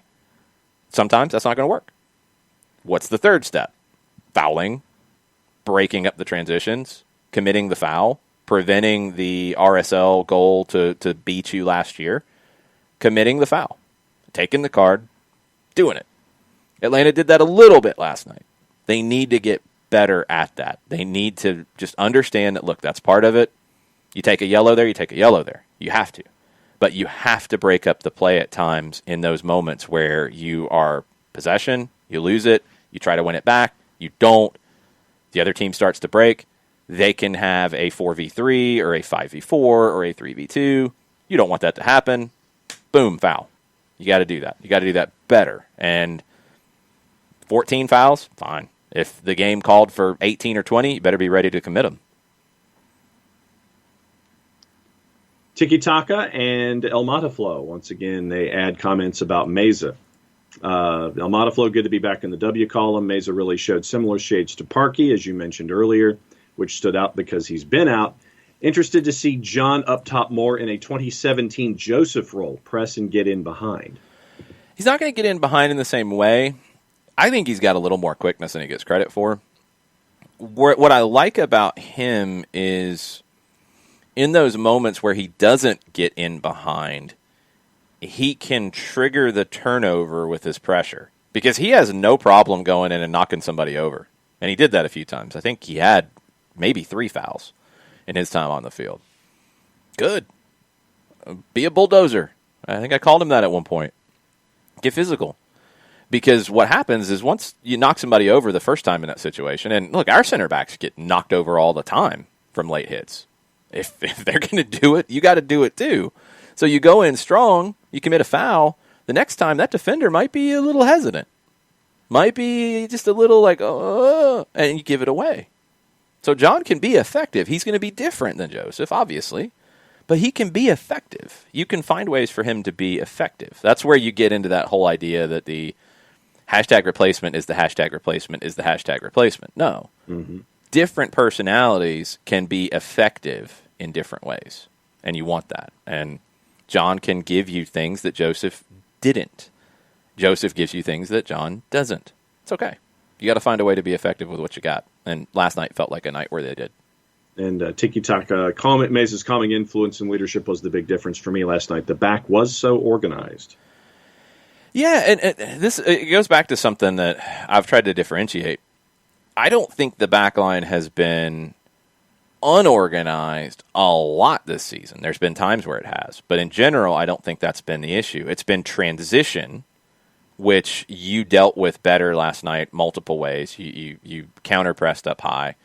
You fouled when you needed to, although you need to get better at that. So you weren't put in those moments as much. The set-piece defending was more organized, and that was good. And that's something that was much, much needed. So just the run of play, Meza helps with being organized because I do think he's a little bit of a natural leader. I think Franco Escobar really stepped up in his communication and organizing things around him. That's key. But the organization hasn't been as bad as maybe it's gotten credit for. It's been when it became disorganized. How did it become disorganized? It was more in transition moments for me, and I thought you prevented those from being as much of an issue last night. Bartos Prime's in and he says, is MLS instituting the new quote-unquote location of a handball barrier this year? Yep. I thought it was the 2021 law change and therefore wouldn't be a part of MLS laws this year. I thought they did. Maybe I am wrong on my years there. And if that's true, then that changes the perception of that foul. I might be wrong on that. The way the laws have been implemented with everything going on right now, that might be my screw up.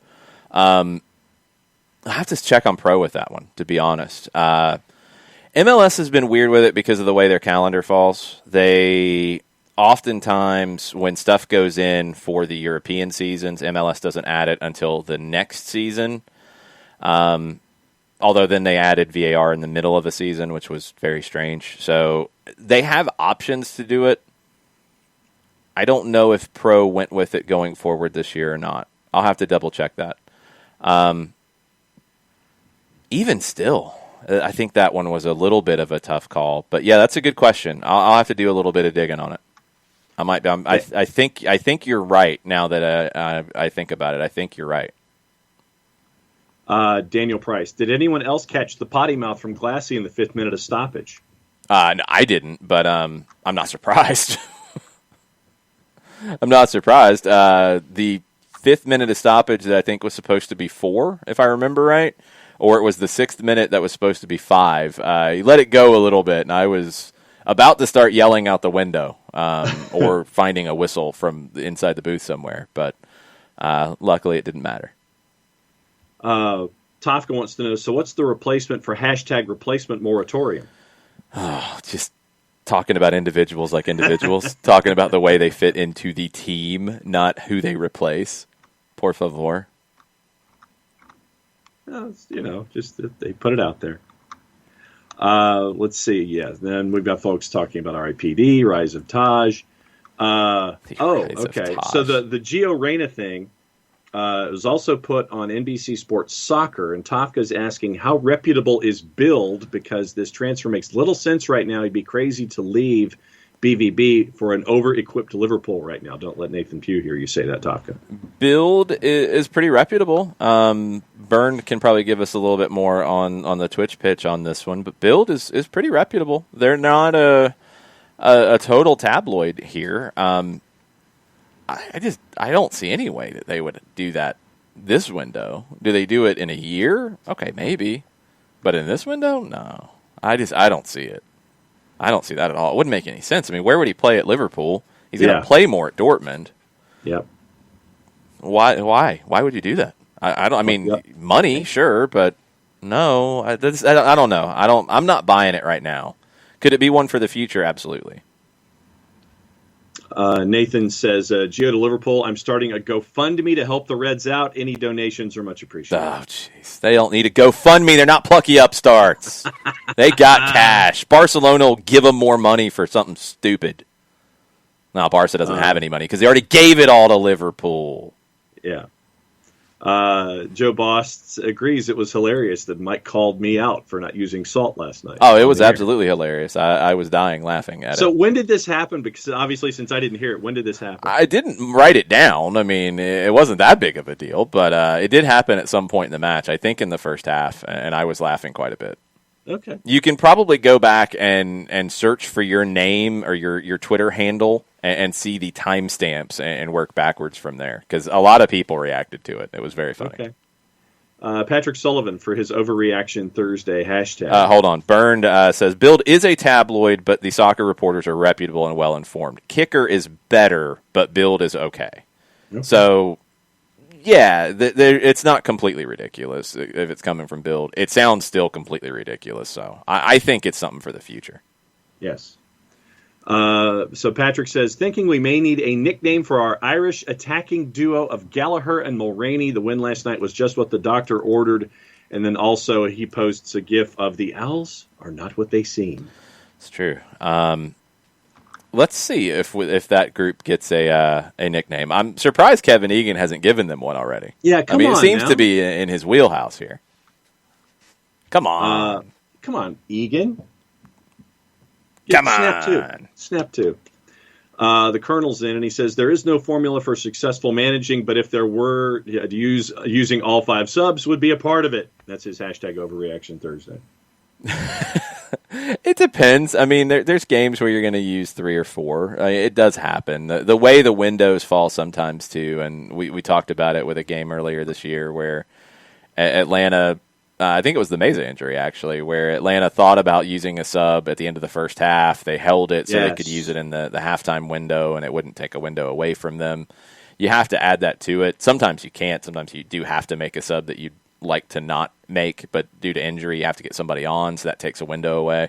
So you might end up with 4. But having the option for 5 is just a smart thing right now to me. Just with the amount of games that these teams are playing, it's a necessity, so...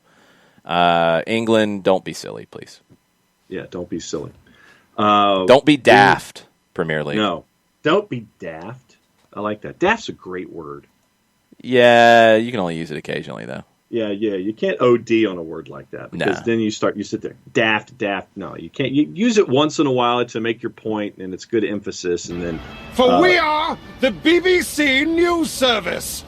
Rah! Oh, not now. Daft. Sean Vergara wants to know if we've talked about the Luis Suarez nonsense yet. No. We have not. Luis Suarez is gone. He'll go to Atleti, but the moment in the press conference, and I need to go back and watch it. This happened early this morning. During his farewell press conference, a reporter asked, and this is from Luis Miguel Echegaray from CBS Sports, a reporter asks, looking back, if Luis Suarez regrets anything or reproaches himself as he leaves Barca. And Suarez, and this is translated, of course, the quote, he says, to me, or, and he points to Bartomeu, the president, which is amazing. I'm glad they gave him the chance to say farewell. I mean, that's class out of Barcelona.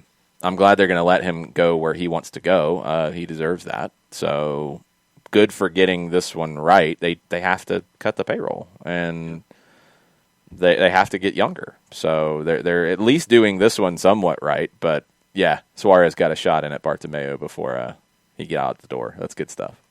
One more in the timeline comes from Rob Usry this morning. Hey, what's up, Rob? Says, were all the crosses, especially in the first half, counterproductive to the high-energy style they were excelling with? Let's look and see. Hold on a second. I want to make sure I've got my numbers right on that. They were crossing a little more than I expected with Gallagher up top and going up against center backs like Hedges and Bresson because, I mean, Gallagher's not going to win a ton in the air. They did win some in the air that surprised me. Mulroney had one that I think was the one that I thought was a handball off of Hedges. Hedges misjudged it, and it fell to Mulroney. He headed it, and it went off of the back of Hedges, but his arm was out extended. There was one that Lennon won and headed down, and Gallagher couldn't hit the half volley, so he tried to lay it off to Heinemann, and he wasn't expecting it. Those are the two that I remember. Hold on. Let me get to where I can pull up crosses specifically. I don't think I'm going to get them half by half. Man, why is this difficult? Okay. Crosses. Mulroney put in 8, 2 were accurate. Lennon put in 4, 1 was accurate. Escobar put in 3, 2 were accurate. Gallagher put in 3, and I think those were after the halftime move to go out wide. Bello put in a couple. Heinemann put in a couple. Hosetu and Larinowitz put in 1. So total, doing quick math, 15, 20, 24. It's a little high. Yeah, it's a little high. I think some of the way you were crossing was not effective. Look for that cutback that I think they've had more success with. And Heinemann, especially Heinemann, was popping up in some good spots around the top of the 18. Could have looked for him instead of putting one into the mix with Gallagher and Mulroney or Lennon. Who Lennon's really good in the air, by the way. He can make up for his lack of height a little bit. But Hedges is one of the best in the air. Bresson's good in the air, so you want to try to eliminate that. Yeah, maybe it was unnecessary, and maybe you should have saved some of those crosses for once you had Adam John in the second half. Game changed once you got the goal. It's an adjustment, and yeah, it's got to be a little bit better because it can be a little wasteful, but it does create the opportunity to win the second ball, and that was something that Atlanta did pretty well. So Mulroney with 8 is the one that jumps out to me. Like, as we started to see him do, maybe go for the 1v1 and cut inside. Maybe look for the shot from distance. And that's something we hadn't seen Jake Mulroney do a whole lot of in an Atlanta United kit, but looked dangerous going to goal here in this one and shooting from distance. Don't need 8 crosses. Maybe 5, maybe 4, but go to goal with those other opportunities. And then last one currently in the queue, and this is not the only person that has suggested this, but Eric Englert, in regard to Gallagher and Mulroney, oh boy, is suggesting the Boondock Saints, which I guess that means that either that John and Lennon would be funny man in that rotation. I gotta think on that one.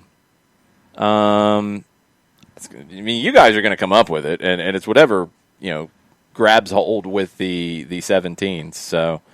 If that one sticks, hey, I'm not against it. So that's that, and more than one person, more than Eric has mentioned it. It's come up a handful of times. So the Boondock Saints. Okay, let's get into everything else. We went through the results in MLS really briefly last night.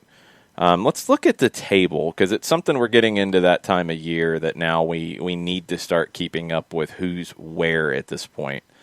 So, Eastern Conference, Columbus has got a 5-point lead at the top over Orlando, Philadelphia, and Toronto. Those 4 have pulled away from the rest of the pack. New England is 7 points behind that on 18. NYC and Red Bulls are on 17. Montreal's on 16. Nashville's on 15. Atlanta's on 14. That's the last playoff spot right now. Cincinnati on 13. Chicago on 12. Miami and D.C. on 11. Nashville has a game in hand on that group, and they're 1 point ahead of Atlanta right now. Out west, The gaggle is more intense. Seattle and Portland are on 21. Seattle has a game in hand. Sporting is on 20. Dallas and Colorado are on 19. Dallas has a game in hand. LAFC and Minnesota are on 18. Real Salt Lake on 17. They're in the last playoff spot. Vancouver, LA Galaxy, and Houston are all on 15, and the Galaxy have a game in hand, and San Jose is on 11.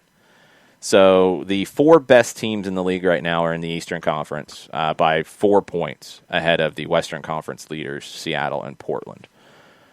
Right now, the playoff races, I mean, it's super early when you really get into it because of all the games you have left. You've got 10 games left now for Atlanta, 11 left for Nashville in the East, 10 or 11 left for the teams out west.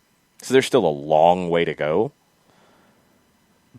But it's pretty congested with these spots, whether you're looking at the last playoff spot in the East, whether you're looking at the second, third, fourth. Can Columbus maintain that type of distance? If their defense remains as good as it is, they will. Out west, I don't know who's going to emerge. I really don't. Kansas City is dropping points they shouldn't be dropping. Portland has had some of that. Seattle's had some of that. Everybody out west has had some of that. So it's going to be a fun ride in here the rest of the season. It will absolutely be fun to watch because every game has extra meaning at the moment because nobody's out of anything right now. I mean, Miami and D.C. are 3 points out of the final playoff spot, and they're at the bottom of the Eastern Conference table. San Jose is 6 points with 10 games to play. I mean, that's nothing. As bad as they've been, they're 6 points out right now. That can flip really quickly. They've got to stop giving up a whole bunch of goals, but that can flip really quickly if they do that.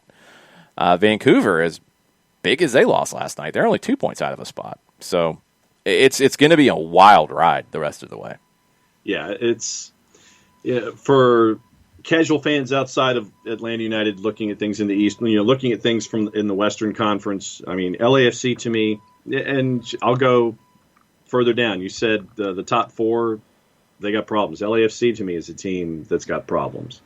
They put, half a dozen up last night, but, you're doing that against teams that are, lesser than you when it comes to the talent pool. So, LAFC, okay, so you're beating up the teams you're supposed to beat up, but then when you're playing teams that are on par with you or higher than you in the standings, you're having problems.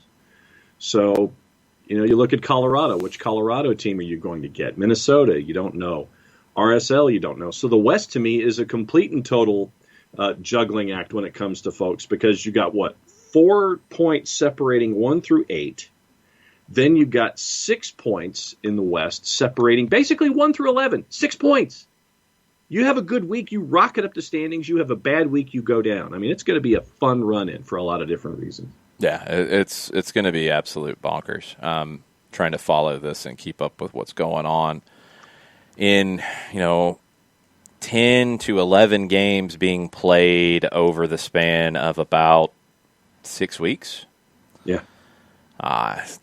It's going to be busy. It's going to be really busy. It's going to be really hectic, and there's going to be a lot of twists and turns. There will be more nights like last night where there's a lot of unpredictable sorts of results.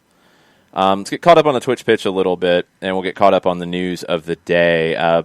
Bernd says, if Barcelona sells Ricky Puig, I may be done with them after 30 years of fandom. Wow. I don't think people realize how disastrous the Bartomeu regime truly was. It could take 10-plus years to rebuild the club. If he's selling his top talents now to pay for his transfer sins. Yeah, that would be one that makes no sense to me. You're going to have to sell something because I think where you are financially because of those transfer sins. You've got to do a few things. There's got to be better moves than that one. To me, that's a player you can't sell. I still think they should have not been so ridiculous when it came to Lionel Messi. They should have found a number that somebody would pay and where he would want to go. And they should have gotten what they could there and also gotten that salary off of their books. This was the time to do it. To keep him for a year where I don't even know if you're the favorite to win La Liga. I don't think you are. I think Real Madrid is. why? Like, you've set everything back even further now. And it just makes no sense. Teise right now is showing Luis Suarez taking the family out on the pitch in Barcelona. I'm sure this is probably on tape. But it's an emotional goodbye. I'm glad they're doing that for him. 198 goals in 283 matches. Third leading goal scorer in Barcelona's history. You know, this is how you treat legends at the club. Not the way you've treated Lionel Messi, and not the way that, oh, yeah, these little things leak out, and these things, oh, Messi said this. Messi's kind of a mean guy. Messi was mean to Tata Martino. Yeah, let's drop that one out there. Ooh, let's do this one.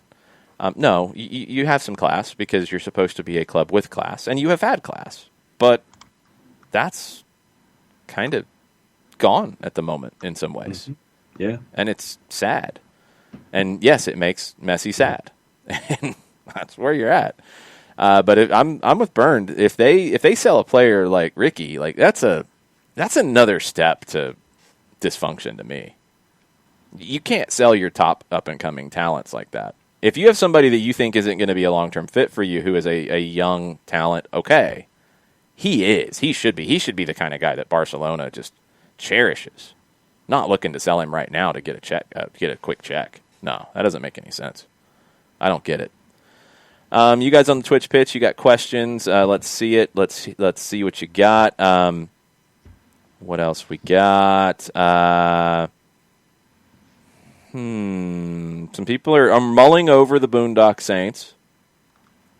Uncle No Pocket says, do you think the front office and Almeida are talking? No, I don't. I love Matias Almeida. I love the way that he sees the game. I saw a comment last night, I think it was Taylor Twellman who had it, and it kind of missed the point on the way that Almeida sees the game. Almeida is maybe as close to Marcelo Bielsa as you're going to find in terms of being a bit of an iconoclast in the way that they see it. They develop a team to play one way, and it is the way that they will play, and it is the way that they will dominate games, and it is the way that they will always play. And whether they're winning 4-1, somebody asked Bielsa, did you think about getting more defensive or dropping back and parking the bus when you had a 4-1 lead on Fulham? He's like, why would you do that? What we did got us to a 4-1 lead. Why would we stop doing it? Yep. That's the way Almeida sees the game. It can be thrilling. It can be exciting. It can also fall apart very quickly. And I think San Jose cannot be the same team without Magnus Eriksson. Yeah. It feels like that team completely lost its heart and soul when they sold Eriksson. So Almeida is not flexible. And not every great manager has to be flexible. I think the way Atlanta United will build a team, you need a flexible manager. I don't think he would be a good fit here. As much as I love his style of play and enjoy watching it, you have bad results. Bielsa will have bad results with Leeds this year. That's what you're going to get with that, and they're just not flexible. And if players come in and don't fit, or the front office gives them players that they necessarily didn't want, like, they can't adapt in a big way. Of course you can make little tweaks. Of course you can do things, but the principles are not going to adapt. And I don't think he would be the right fit here. I don't. I don't think they're talking to him. I don't know if they're talking to anybody in MLS. I don't know. They haven't in the past. I don't know if they are now. But I do not think that they're talking with Almeida. I don't. Vergara asks, any update on the coaching search? Nothing from what Bocanegra said this week. It's been interesting that, one, we don't generally hear a lot of rumors out of the Atlanta front office. They do a good job of keeping everything under wraps. Sometimes we hear them from the other side, so from agents planning stuff in the media, usually in international media. Haven't seen anything like that either. It is kind of a weird time in terms of access and availability for the media, so maybe things have changed a little bit here. It's a weird time in how you're, either compiling a coaching search or starting to talk to folks. Bocanegra's comments could be taken a couple different ways. I took them as they have, or they're in the process, or they're close to finalizing their list of who they're going to talk to. people who are currently in jobs, it's going to be a little bit easier, or it's going to be a little bit harder, to talk to them because they're working. They're not just available to talk to. And I think there's probably people who are currently in jobs that they have on their list. So that might be a bit of a process.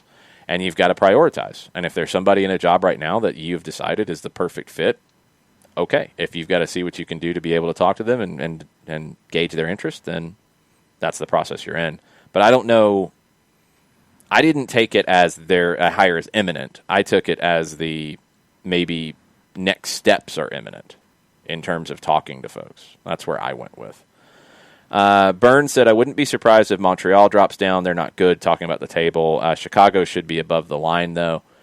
I think Chicago can get above the line before everything's said and done. I think Red Bulls could fall below the line. New England and NYC, I'm not fully convinced yet. Nashville, I think, will be above the line.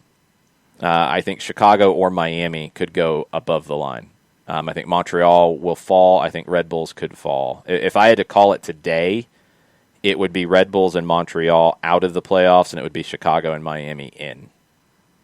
That's kind of how I feel from watching those teams. But we'll see. Atlanta, Phoenix, I feel so much better if we were somewhere around 6 or 7. Sitting in 10th is not ideal. It's not. No, you gotta pick up points, and now you got to go on the road, and you need 3, and it's not going to be easy to get 3. I'm assuming it's day of the game travel because it's an evening match. That's awkward. It's against a team that's coming off of a big win. Can they do it back-to-back games? They've struggled to do that this season. Atlanta's coming off of a big win. Can they do it in back-to-back games? They've struggled to do that this season. Are they going to have the energy to play in the same way they did here? Or are we going to see that kind of disjointed kind of match on Sunday on the road? Don't know yet. It's going to be interesting to see. It's a tough one for Atlanta, but yeah, you can't afford to not get points in matches anymore. You've got to go and get results, and they've got to find a way to get one. Soccer for Good OG says, I didn't see the game, but I'm curious about Ben Olsen calling some of his players frauds. The quotes from Benny after the match, DC lost to Nashville, were fired up. They were fired up. You could call them incendiary. Yes. I'm looking for a compilation of the quotes if they were posted on MLSsoccer.com because that's where I am. I would figure that they would get an article. Am I wrong? I think I'm wrong. Find me the Ben Olsen quotes, John. I will find you the Ben Olsen quotes. Because they are something we need to discuss. There was a shot at the owners of the plane that took them to Nashville, which was a little surprising. Yeah. There was the line about frauds, which was surprising. Sometimes you got to call players out. Stephen Glass and Carlos Bocanegra kind of did that this week. They did not use the word frauds. They were, I think, a little maybe more measured with their wording. You found it? Getting there. Okay. I don't know what that means. Yeah, well, I'm in the Stephen Goff article, and the Goff lead. DC United coach Ben Olsen raged about his team after a 1-0 defeat to Nashville SC on Wednesday. Accurate. Criticizing his starters for a dismal first-half performance and holding up his young substitutes as positive examples for his veterans to follow. Here we go.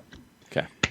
We were a bunch of frauds in the first half, Olsen said. Okay. Unacceptable performance from us. It was uninspiring. It looked like we were still on Sun Country Airlines or whatever we flew here this morning. It wasn't cutting it. The soccer part was very, very poor. Problem-solving, connecting passes, making the right decisions. All of it was off, end quote. And then Olsen inserts Moses Nyman. Olsen said, I wish some of the older players played like my 15-year-old. Yeah, even though Nyman is 16, but you get the point. He was 15. Yeah, 15-year-old when he came in, end quote. Discussing Griffin Yao and Eric Sorga, quote, they're young and they're excited and they play with a fervor that should inspire us. That is what we need collectively. That is what everyone should be bringing to the game. We have an opportunity to play pro sports, get paid a lot of money to step on the field and play at the level that we're capable of, and that wasn't the case in the first half for too many of our players, end quote. Wow. Why you got to take a shot at the plane? That was unnecessary. Sun Country Airlines or whatever. I don't know who booked it. Did the ownership book it? Did he not like the accommodations? That's just my question. I don't know. You can't blame Mindy Kaling for that one. It would have been Jason Levian. So yes, I'm saying. I don't know. That's weird. Sun Country Airlines or whatever we flew here this morning. End quote. That's a strange quote. I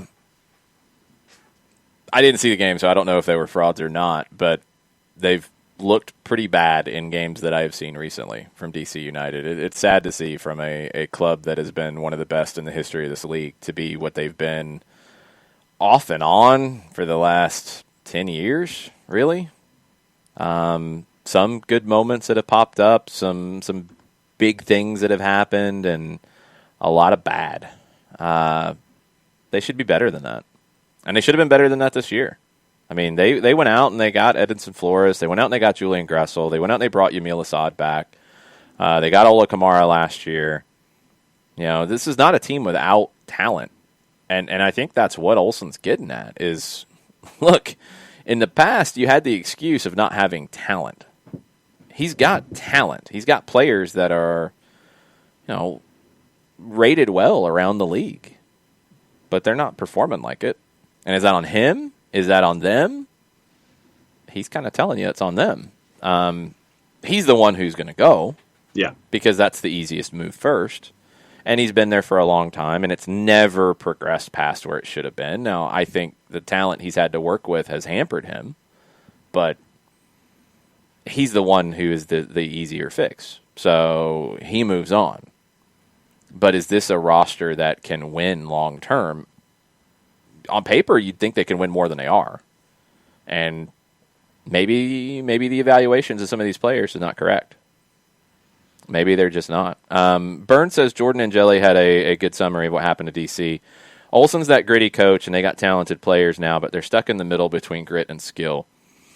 To a degree, maybe Olsen is a manager who is better with lesser talent and can get them to play above their heads. I don't think he's a bad tactician. He was one who constantly gave Tata Martino problems. It was always weird. And it wasn't just because of, just grit. I mean, he had game plans to deal with Atlanta pretty well at that point. I've wondered, the point about having talented players, I've wondered if he's been able to garner the respect from talented players that he should. The reason why I push back on that just a little bit is I never got the sense that Wayne Rooney didn't respect Ben Olsen. I never got the sense that players of that ilk didn't respect Ben Olsen. Dwayne De Rosario, another player in this league who's at that level, played hard for him. If your Ola Kamaras and Julian Gressels and Yamil Assads are not playing hard for him, I think that might be more of a reflection on them than it is on Olsen. Because I think he has gotten good things out of teams. Now, if we're going to go back to should he have gotten more out of the Wayne Rooney era, okay, let's have that conversation. Maybe he should have. There were flaws with that roster. Lucho Acosta fell apart, I think, emotionally because of the move that almost had him at PSG. He wasn't the same player after that happened. There's nothing Olsen could do about that.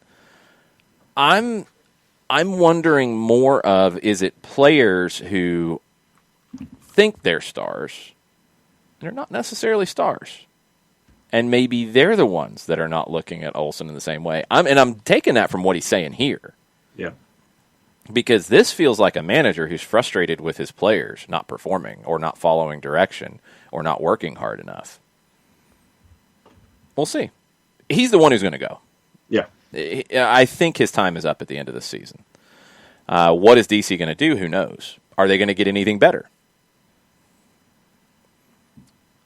We'll have to wait and see.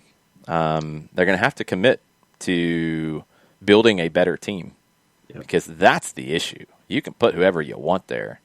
You don't give them enough to work with. Doesn't matter. Doesn't matter what name's on that door. And I just don't think they have enough. We'll see. We'll see. It's going to be an interesting thing to watch because that's an appealing team. That is still a team with cachet. Wayne Rooney went there. They spent money on Wayne Rooney. Okay. But what else did you put around him? Not enough. the second year, the whole nonsense with not bringing Yamil Assad back was ridiculously goofy last year. He didn't play, and I don't know if this was on Yamil's case, if this was on his representation's case, on DC's case, on Vela Sarsfield's case. I don't know where it fell apart, but to not bring him back and to have him basically play like 10 minutes for Velas in a year, that's why he's not really performing this year. It's bad. Go ahead. Yeah. Now, Rich Ransom says, I guess for at DC United, charter flights means picks the low-budget regional carrier. Well, I don't know, because they're supposed to be charters. So that's where I'm a little confused. Is it just like a bad charter company? I mean, did they get the Cleveland Indians playing from Major League? Yeah. I don't know. But that's a bold one. And that's one of the reasons why I don't think he's going to be there next year. Yeah. Is when you're openly calling out your travel coordination from the team level. Oh, boy. But I get him being frustrated. I don't think he's ever been given a roster that could win a title. Ever. And that's got to be frustrating. And now he's getting judged on things that I don't think are completely his fault. So Ben is not a bad manager in this league. I'd love to see him with a good team. And it doesn't have to be a team with superstars, but a good team to see what he can be, because he's never had that consistently in DC. Just never. Jason Nix wants me to cheat, and I'm not going to do it, Nix. He says, can you please make it easier for the Twitch pitchers in the trivia tonight? No, I will not. I will not give a question like, who is the Peruvian team with the best crest? I will not, because you guys would know. It's Binacional. It is a level playing field, sir. Pumas. It is a level playing field. Hopefully you can join us for trivia tonight. It will be starting at about 7:30. The Atlanta United season ticket holder call is going to be at 6. Supposed to end at 7. We're giving a little bit of buffer time in case it runs a little long, and in case people need to grab a drink, grab a snack, what have you. So we'll start the questions at 7:30. You can sign up by going to Soccer in the Streets Twitter account, their Facebook account, their Instagram account. The link is there. You make a donation. Whatever donation you can make. You make a donation. It helps Soccer in the Streets provide meals to kids and families in need right now. You'll get a link into the Zoom call after making your donation. That should be coming out for everybody this afternoon. You will join us on Zoom. You will also download the Kahoot app, and that will be how you answer the questions. On the Zoom call, you'll get the PIN number to put into your Kahoot app, so you will get the questions so you can answer them there. So hopefully you can join us. Mike Conti has got some questions for you. He's got some good ones. I had to fact check a couple. I was a little surprised. So Mike did some research on this. I'll have some questions for you as well. And it'll be fun. So hopefully you can join us tonight and raise some money for a good cause. We've still got the Marcelino Moreno scarves as well. Those are selling very fast. Thank you very much. We ordered 100 because we want to make as big of a donation as we possibly can to the soccer school at Club Atlético Palmira. Marcelino's first team. They renamed the soccer school for 4 to 8-year-olds after Marcelino. He is an idol to the kids in Mendoza. He's an idol to the kids at Palmira, and we want to help them produce more Marcelino Morenos. So the Bienvenido Marcelino scarf is available. Shoot us a message if you want to get yours. We do still have a good number, but we only did 100, and we are trying to sell these as quickly as possible to make the donation as quickly as possible to help the kids at a small club who need some help right now. They need some resources. They're going to benefit from this transfer. It's going to be a big infusion for the club that will help them a big way. We want to help a little bit more, and specifically for the kids at Palmira. So hopefully you can grab one of the Bienvenido Marcelino scarves as well. You can join us on Soccer in the Streets tonight, trying to do good things in the name of soccer. Yeah. Couple things here on Twitter before we go. Rich Ransom says, DC will never fire Olsen, and is Almeida the best coach available? No way he stays at San Jose. I don't know if Almeida is the best coach available. I think it depends on the club. And I like Almeida a lot, but he's not a fit for every club. He's not. Just like Bielsa. Like, Bielsa's not a fit at every club. Bielsa couldn't go to Manchester City. He couldn't go to Chelsea. He couldn't go to Liverpool. Liverpool would be the closest one I think he could go to. But he couldn't go to a club that isn't the right fit for him and isn't going to accept him. I don't think Almeida could go to Miami. I don't think he could go to the Galaxy. I don't think he could go to clubs that are going to go sign a bunch of superstars. I don't think that fits for him. He needs to go somewhere where he can build. And I think he has been trying to build in San Jose, and it hasn't worked. The Eriksson transfer, I think, gutted the heart of that team. I don't think he's the best manager available. I think it depends on the team. Chris Ashley says, keep DC away from their former club legend, currently earning looks in the upstate. Yes. Good point. John Hark should take that job if it becomes available. Yeah. I think. He played 3 years for DC United, spent time with them as well on the broadcast side. If that club comes calling, Chris, you might not be happy, but that would be a credit to what Harks has done in Greenville to get himself back into that conversation. Yep. Because for whatever reason, he fell out of that conversation after the falling out in Cincinnati after year one. And it didn't make any sense. And I think now, after Cincinnati's implosion and realizing that they made some serious mistakes going into MLS, John looks a whole lot better out of that. Because that didn't make any sense to me. He had a good year in Cincinnati year one, and he's done great work in Greenville. He will move on at some point, and DC would be a very smart landing spot for him and for DC. Does it happen now? Who knows? But he will move on at some point. And in Greenville can go get somebody else because they've shown that, hey, you're going to be allowed to work here. You're going to be allowed to raise your profile. And when the time comes, okay. And it'll benefit the club because you will always have Greenville Triumph on your CV. And we'll go get the next one. That's just the way you got to look at it. Last one on the Twitters comes from Tofka. He says, Almeida's style feels like the triple option of soccer. Am I right? Unconventional, often effective, but not a widespread system. Needs specific players to make it work.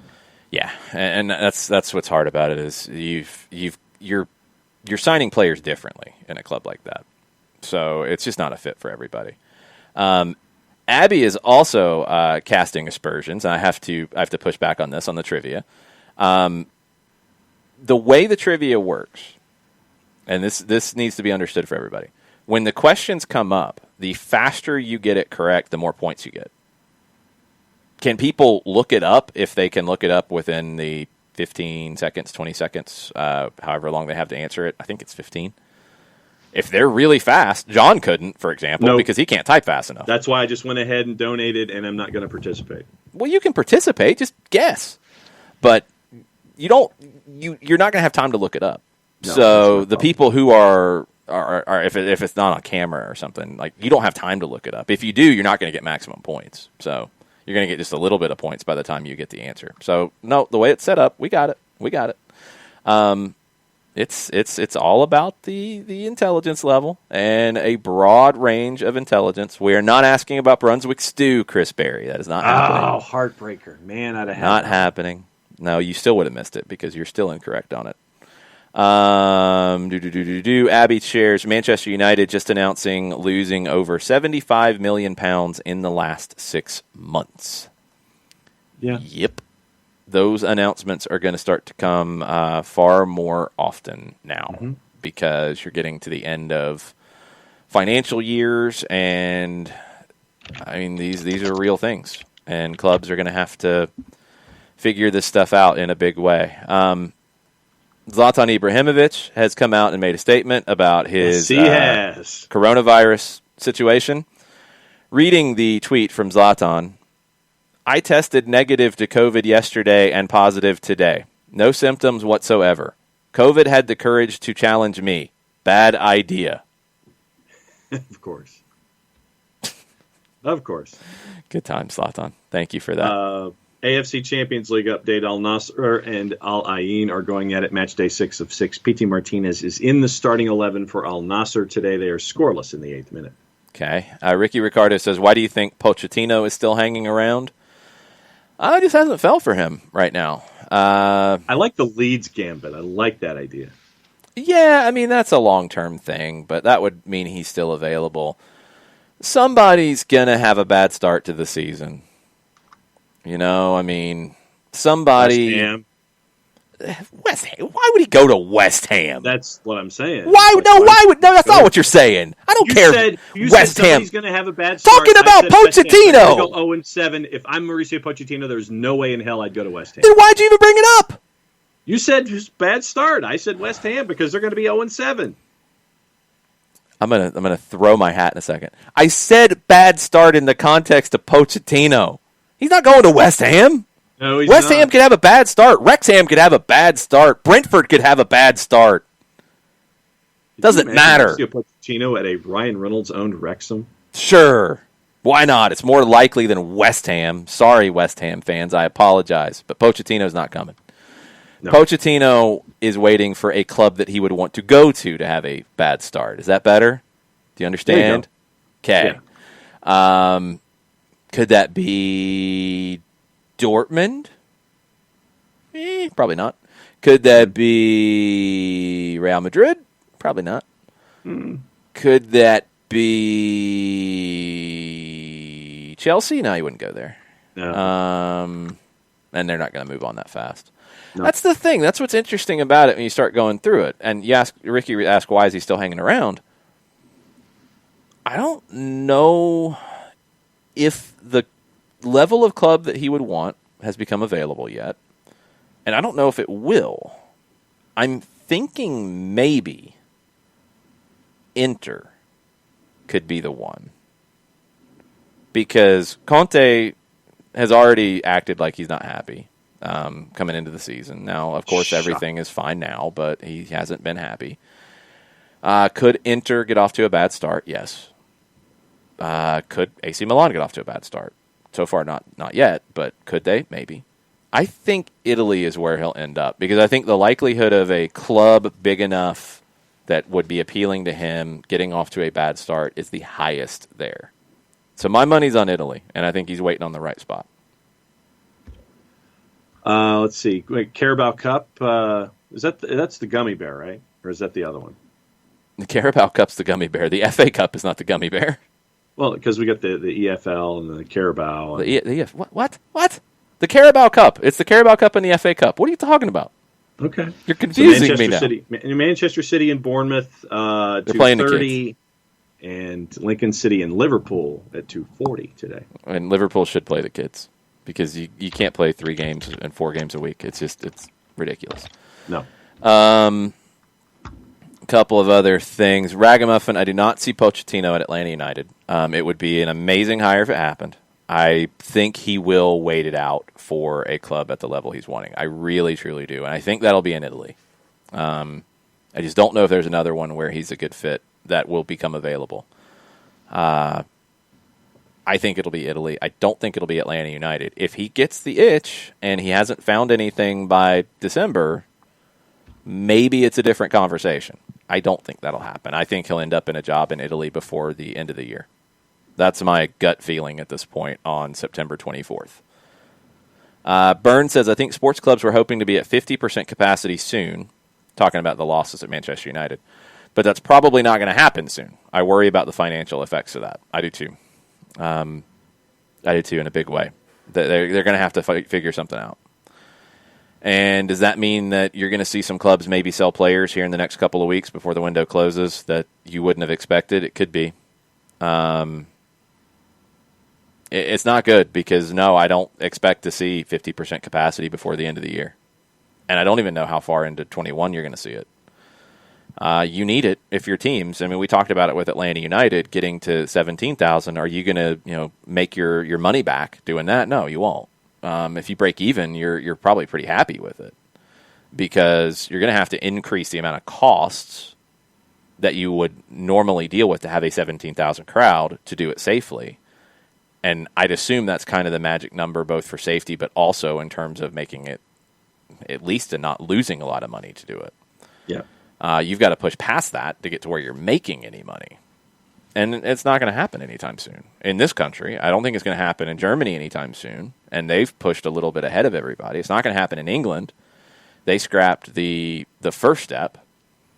Spain, I think, is talking about maybe not happening until March. I mean, it's it's going to have an effect. And Real Madrid's talked about having to go back to players and staff and talk about pay cuts. That's going to be what happens first. But this transfer window could get really weird as financial numbers start to become more and more accurate or more and more current. Tesco with another good one. I said Italy, but PSG as a possibility if things do fall apart there. There was some talk that they might move on from Tuchel, which I think would be crazy, but PSG's a little crazy. It could be. I wouldn't take it if I was him. I don't think it's a pathway to anything good because they're going to sell players next season, I think. I think because they're going to have to. I think Mbappe is going to go to Madrid. That seems to be Madrid's grand plan. That's why they're not spending a whole lot now. I think they're going to go for Mbappe big time next year. And then what is PSG going to be? They're going to be that team that is second to everybody. They're going to have to overspend for people. They're going to dominate in Ligue 1, but can they win Champions League? I think Poach wants a little bit more than that. I do. I think Italy's going to be where he ends up. Super Cup, UEFA Super Cup at 3 o'clock today. Liverpool and not Liverpool. Bayern and Sevilla. Jeez. Plucky upstarts. What can I say? What are the juice box numbers on that? Okay. Efforting because I was staring at the Europa League matchups. Oh, I thought you'd have juice boxes ready to go. Well, hang on. Well, Super Cup, clicking on Europe, Bayern minus 256, Sevilla plus 644, and your draw plus 453. It's a Super Cup. Wonder how seriously Barcelona will take it. I lost all my crazy squirrely Bayern juice boxes last night on Vancouver. Yeah, sorry, Bayern. I keep wanting to call them something else. I don't know why. How seriously do they take it? Uh-huh. It's a good number for Sevilla. Yeah. It's a Super Cup. Sure, go find a skunky juice box in the back of the fridge. Throw it on Sevilla. Did you see this in the Asian Champions League? What happened? Ricky Ricardo showed us the link. He says, Al Hilal was kicked out after naming an 11-man squad. Positive tests. They couldn't do anything more. Yeah, defending champs Al Hilal kicked out of the Asian Champions League after naming only 11 players for their final group game with Shabab Al Ali Dubai on Wednesday. 15 Al Hilal players ruled out after positive COVID-19 tests last week. Saudi Arabian side only named 9 players in their starting lineup plus 2 goalkeepers on the bench. Asian Football Confederation said their previous Group B results are null and void, and the club, quote, are deemed to have withdrawn, end quote. I don't know the rules of the competition. I mean, you have positive tests. There's nothing you can do. I don't know why you're going back on results. That seems completely out of whack. If they can't field a team, it should be a forfeit, period. And if putting 11 on the game day sheet and 9 in the lineup is not fulfilling the rules of the competition because there's generally minimums that you have to hit, 13. Then it's a forfeit. Yeah. It's what? AFC rules state teams must name a minimum of 13 players in their match day squads, and Wednesday's game did not go ahead. That's it. I mean, that's cut and dried. That's simple. That's easy. Could they have had a larger roster? Could there something they could have done? I don't know. It doesn't sound like it. Welcome to 2020. I mean, that's the reality of the situation. Pacine's excited about Gummy Bear Glory today. Newcastle showing where they belong. They're playing Mighty Shrimps. Yeah. Do you know who the Mighty Shrimps are? I did not know they were the Mighty Shrimps. I'm just testing you. Is it Morecambe? Yes, there you go. I did not know they were the Mighty Shrimps. That will not be in trivia tonight. Rats. But Europa League's got 34 matches today. Yeah, all the preliminary rounds. All the Scottish teams are playing today. Aberdeen, a plus 536 against Sporting. That's a 3 o'clock kick. Feels about right. Kefsey says, you want to manage in Italy? Wait a week. Something will come up. Oh. That's accurate. Byrne says some Bundesliga clubs admitted that they had budgeted with 50% capacity starting October, November, and that's not going to happen. That will affect the bottom line, and it could affect the rest of the transfer market. Faux show. Abby agrees with Mike and I from our conversation yesterday about it, thinking that we're talking with someone currently employed for coaching or about to start talking. I would be surprised if they're not at least considering people who are currently employed. And then that just makes the conversation and what gets out a lot more, secretive, because you got to be respectful of current situations. And the times that you hear stuff leak in those situations is when agents are either trying to get their client out of their current gig or get them more money at their current gig. And we have not seen anything like that just yet. Also with Abby, that teams will have to discuss with players percentage salary cuts for sure. Yes, I don't need Monster Ragamuffin. You are incorrect. Stop creating these crazy rumors about Monster. It is still Watermelon Red Bull, and I have not finished it during the show, and I need to. And I have not finished my Mountain Dew either. Chiefs coach Steve says, rare but enjoyable. You throwing hands. It happens occasionally. You start saying poach to West Ham, I get fired up. Moricom has a great shrimpy crest, according to Pacine. It's not steroid Puma good, but it's good. Macclesfield Town, their owner is not challenging the winding up order, so it looks like Macclesfield Town will cease to exist. The National League itself is having a round of meetings that started when our show started to determine whether or not they're going to play, what extent they're going to play to, how many teams will be interested. And it appears also that Wigan sold part of their stadium for £500,000 to try to make ends meet. Wow. Also, we will drop this into the equation before we go, which we're about to. Pete O'Rourke, who is a freelance sports journalist for hire, he has 92,000 followers. Oh, wow. He says New York Red Bulls are lining up a shock move to make Barnsley boss Gerhard Struber their new manager. Barnsley boss Struber could be the shock move of the New York Red Bulls. Okay.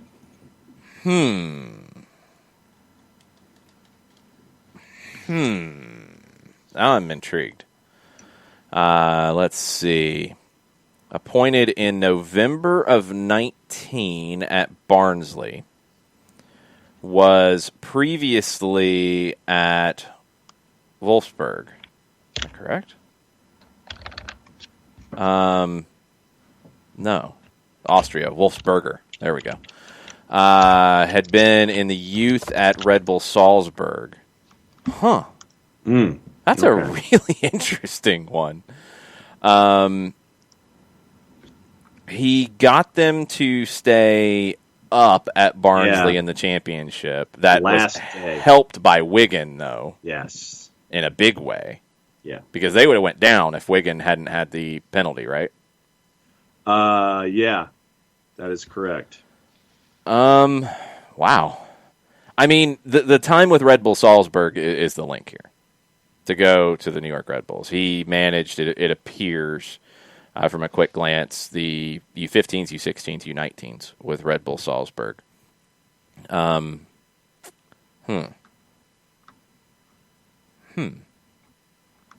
that is definitely a Yeah, that's not what it is, but it isn't. Like that's the thing is it does make sense when you see the Salzburg connection, but right. That's interesting. Okay. Last one from the Colonel. Dundalk FC Europa qualifying match today. What are the juice box numbers for that one, John Nelson? Efforting. So let's see if I can find the start time. Tottenham is a minus 11-11. Dundalk against Sheriff Tiraspol from Moldova. Wow. Okay, this is a game. This is a big one. 2:00. Sheriff Tiraspol is a minus 149. Dundalk a plus 408, and that just changed. Tiraspol is now a minus 152. Dundalk is a plus 408, and your draw is a plus 267. Where is this match taking place? At Sheriff Tiraspol. Which is where? Moldova. So Dundalk's having to go to Moldova? Apparently. And they're plus 400? Uh-huh. I'm not taking it. I can't do it. I can't do it, Colonel. That's a long way to go. We'll be curious to see the result of that one. Keep us posted on that one, Colonel. You got Copa Libertadores tonight. You got all of these games all over the map. Some of them will be available for you guys. I think BR Live has some of the qualifying matches for Europa, which is strange. I'm surprised that they're not all on All Access. What are you getting all excited about? Are you looking at a kit? No. I'm just looking at the badge for Sheriff Tiraspol. Does it compare to Shrimps and Pumas? It is legitimately a sheriff's badge. Well, that's accurate. That's right. Why would you go in a different direction? I don't know. You see an actual badge that you're thinking. So Sheriff Tiraspol, based in a city located in the eastern section of the Republic of Moldova, in the de jure unrecognized Pridnestrovian Moldavian Republic. Okay. Thank you, John. There you go. Bernd, and I was hoping Bernd would chime in on this. Thank you, Bernd. Talking about Struble, he says that's not one of the well-known Salzburg coaches. Never heard of him. We'll see. New York Red Bulls. We'll see how this goes. Red Bulls could be poaching the manager from Barnsley. And do you want to... Actually, people are asking, how do you spell this team that you're talking about that Dundalk is playing? Like what? Literally sheriff, like sheriff. Okay, sheriff. And then Tiraspol, Tiraspol. There we go. Okay, I thought you were saying like Terrace Bowl for a minute, and I'm like, what? Sheriff Tiraspol. Their badge is pretty sweet. Yeah, that's what I'm saying. It's pretty sweet. I can dig it. I think they get the win today. Sorry, sorry, Dundalk. I apologize. What is Dundalk's situation like? Are they playing games right now? Yeah, they are. They're actually playing in Ireland at the moment. I wasn't sure if the league was underway or what was going on there. Oh, it's weird times right now with these competitions, and it's weird times with figuring all this out. So we will do our best. The Lily Whites flew to Moldova 2 days ago, according to the Colonel. Good luck to them. I don't know if they can beat the Sheriffs on their home pitch. We'll find out. But we'll be talking about all that tomorrow. Later today, trivia, 7:30. You can join us at 7 or win your time on the season ticket holder call with Darren Eels, with Carlos Bocanegra, with Katie Griggs. Mike Conti's on that as well. That starts at 6. That should be over about 7. Grab a snack. Jump on the Zoom for Soccer in the Streets. Make your donation ahead of time so you get the Zoom link. Come play some trivia with Mike and I at 7:30, raising money for the kids at Soccer in the Streets.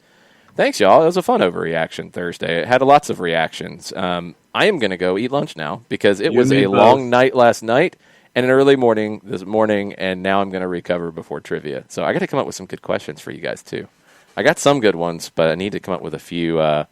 Mike's raised the bar, so I got to come up with a few really good ones, and I got to stump some people with the pop culture round since I'm the Minister of Culture on the Twitch pitch, I guess. The MOC. Yes, the MOC. Y'all have a good rest of the day. We'll see you for trivia tonight. We'll see you in the morning. Mucha plata, y'all. Mucha plata, y'all.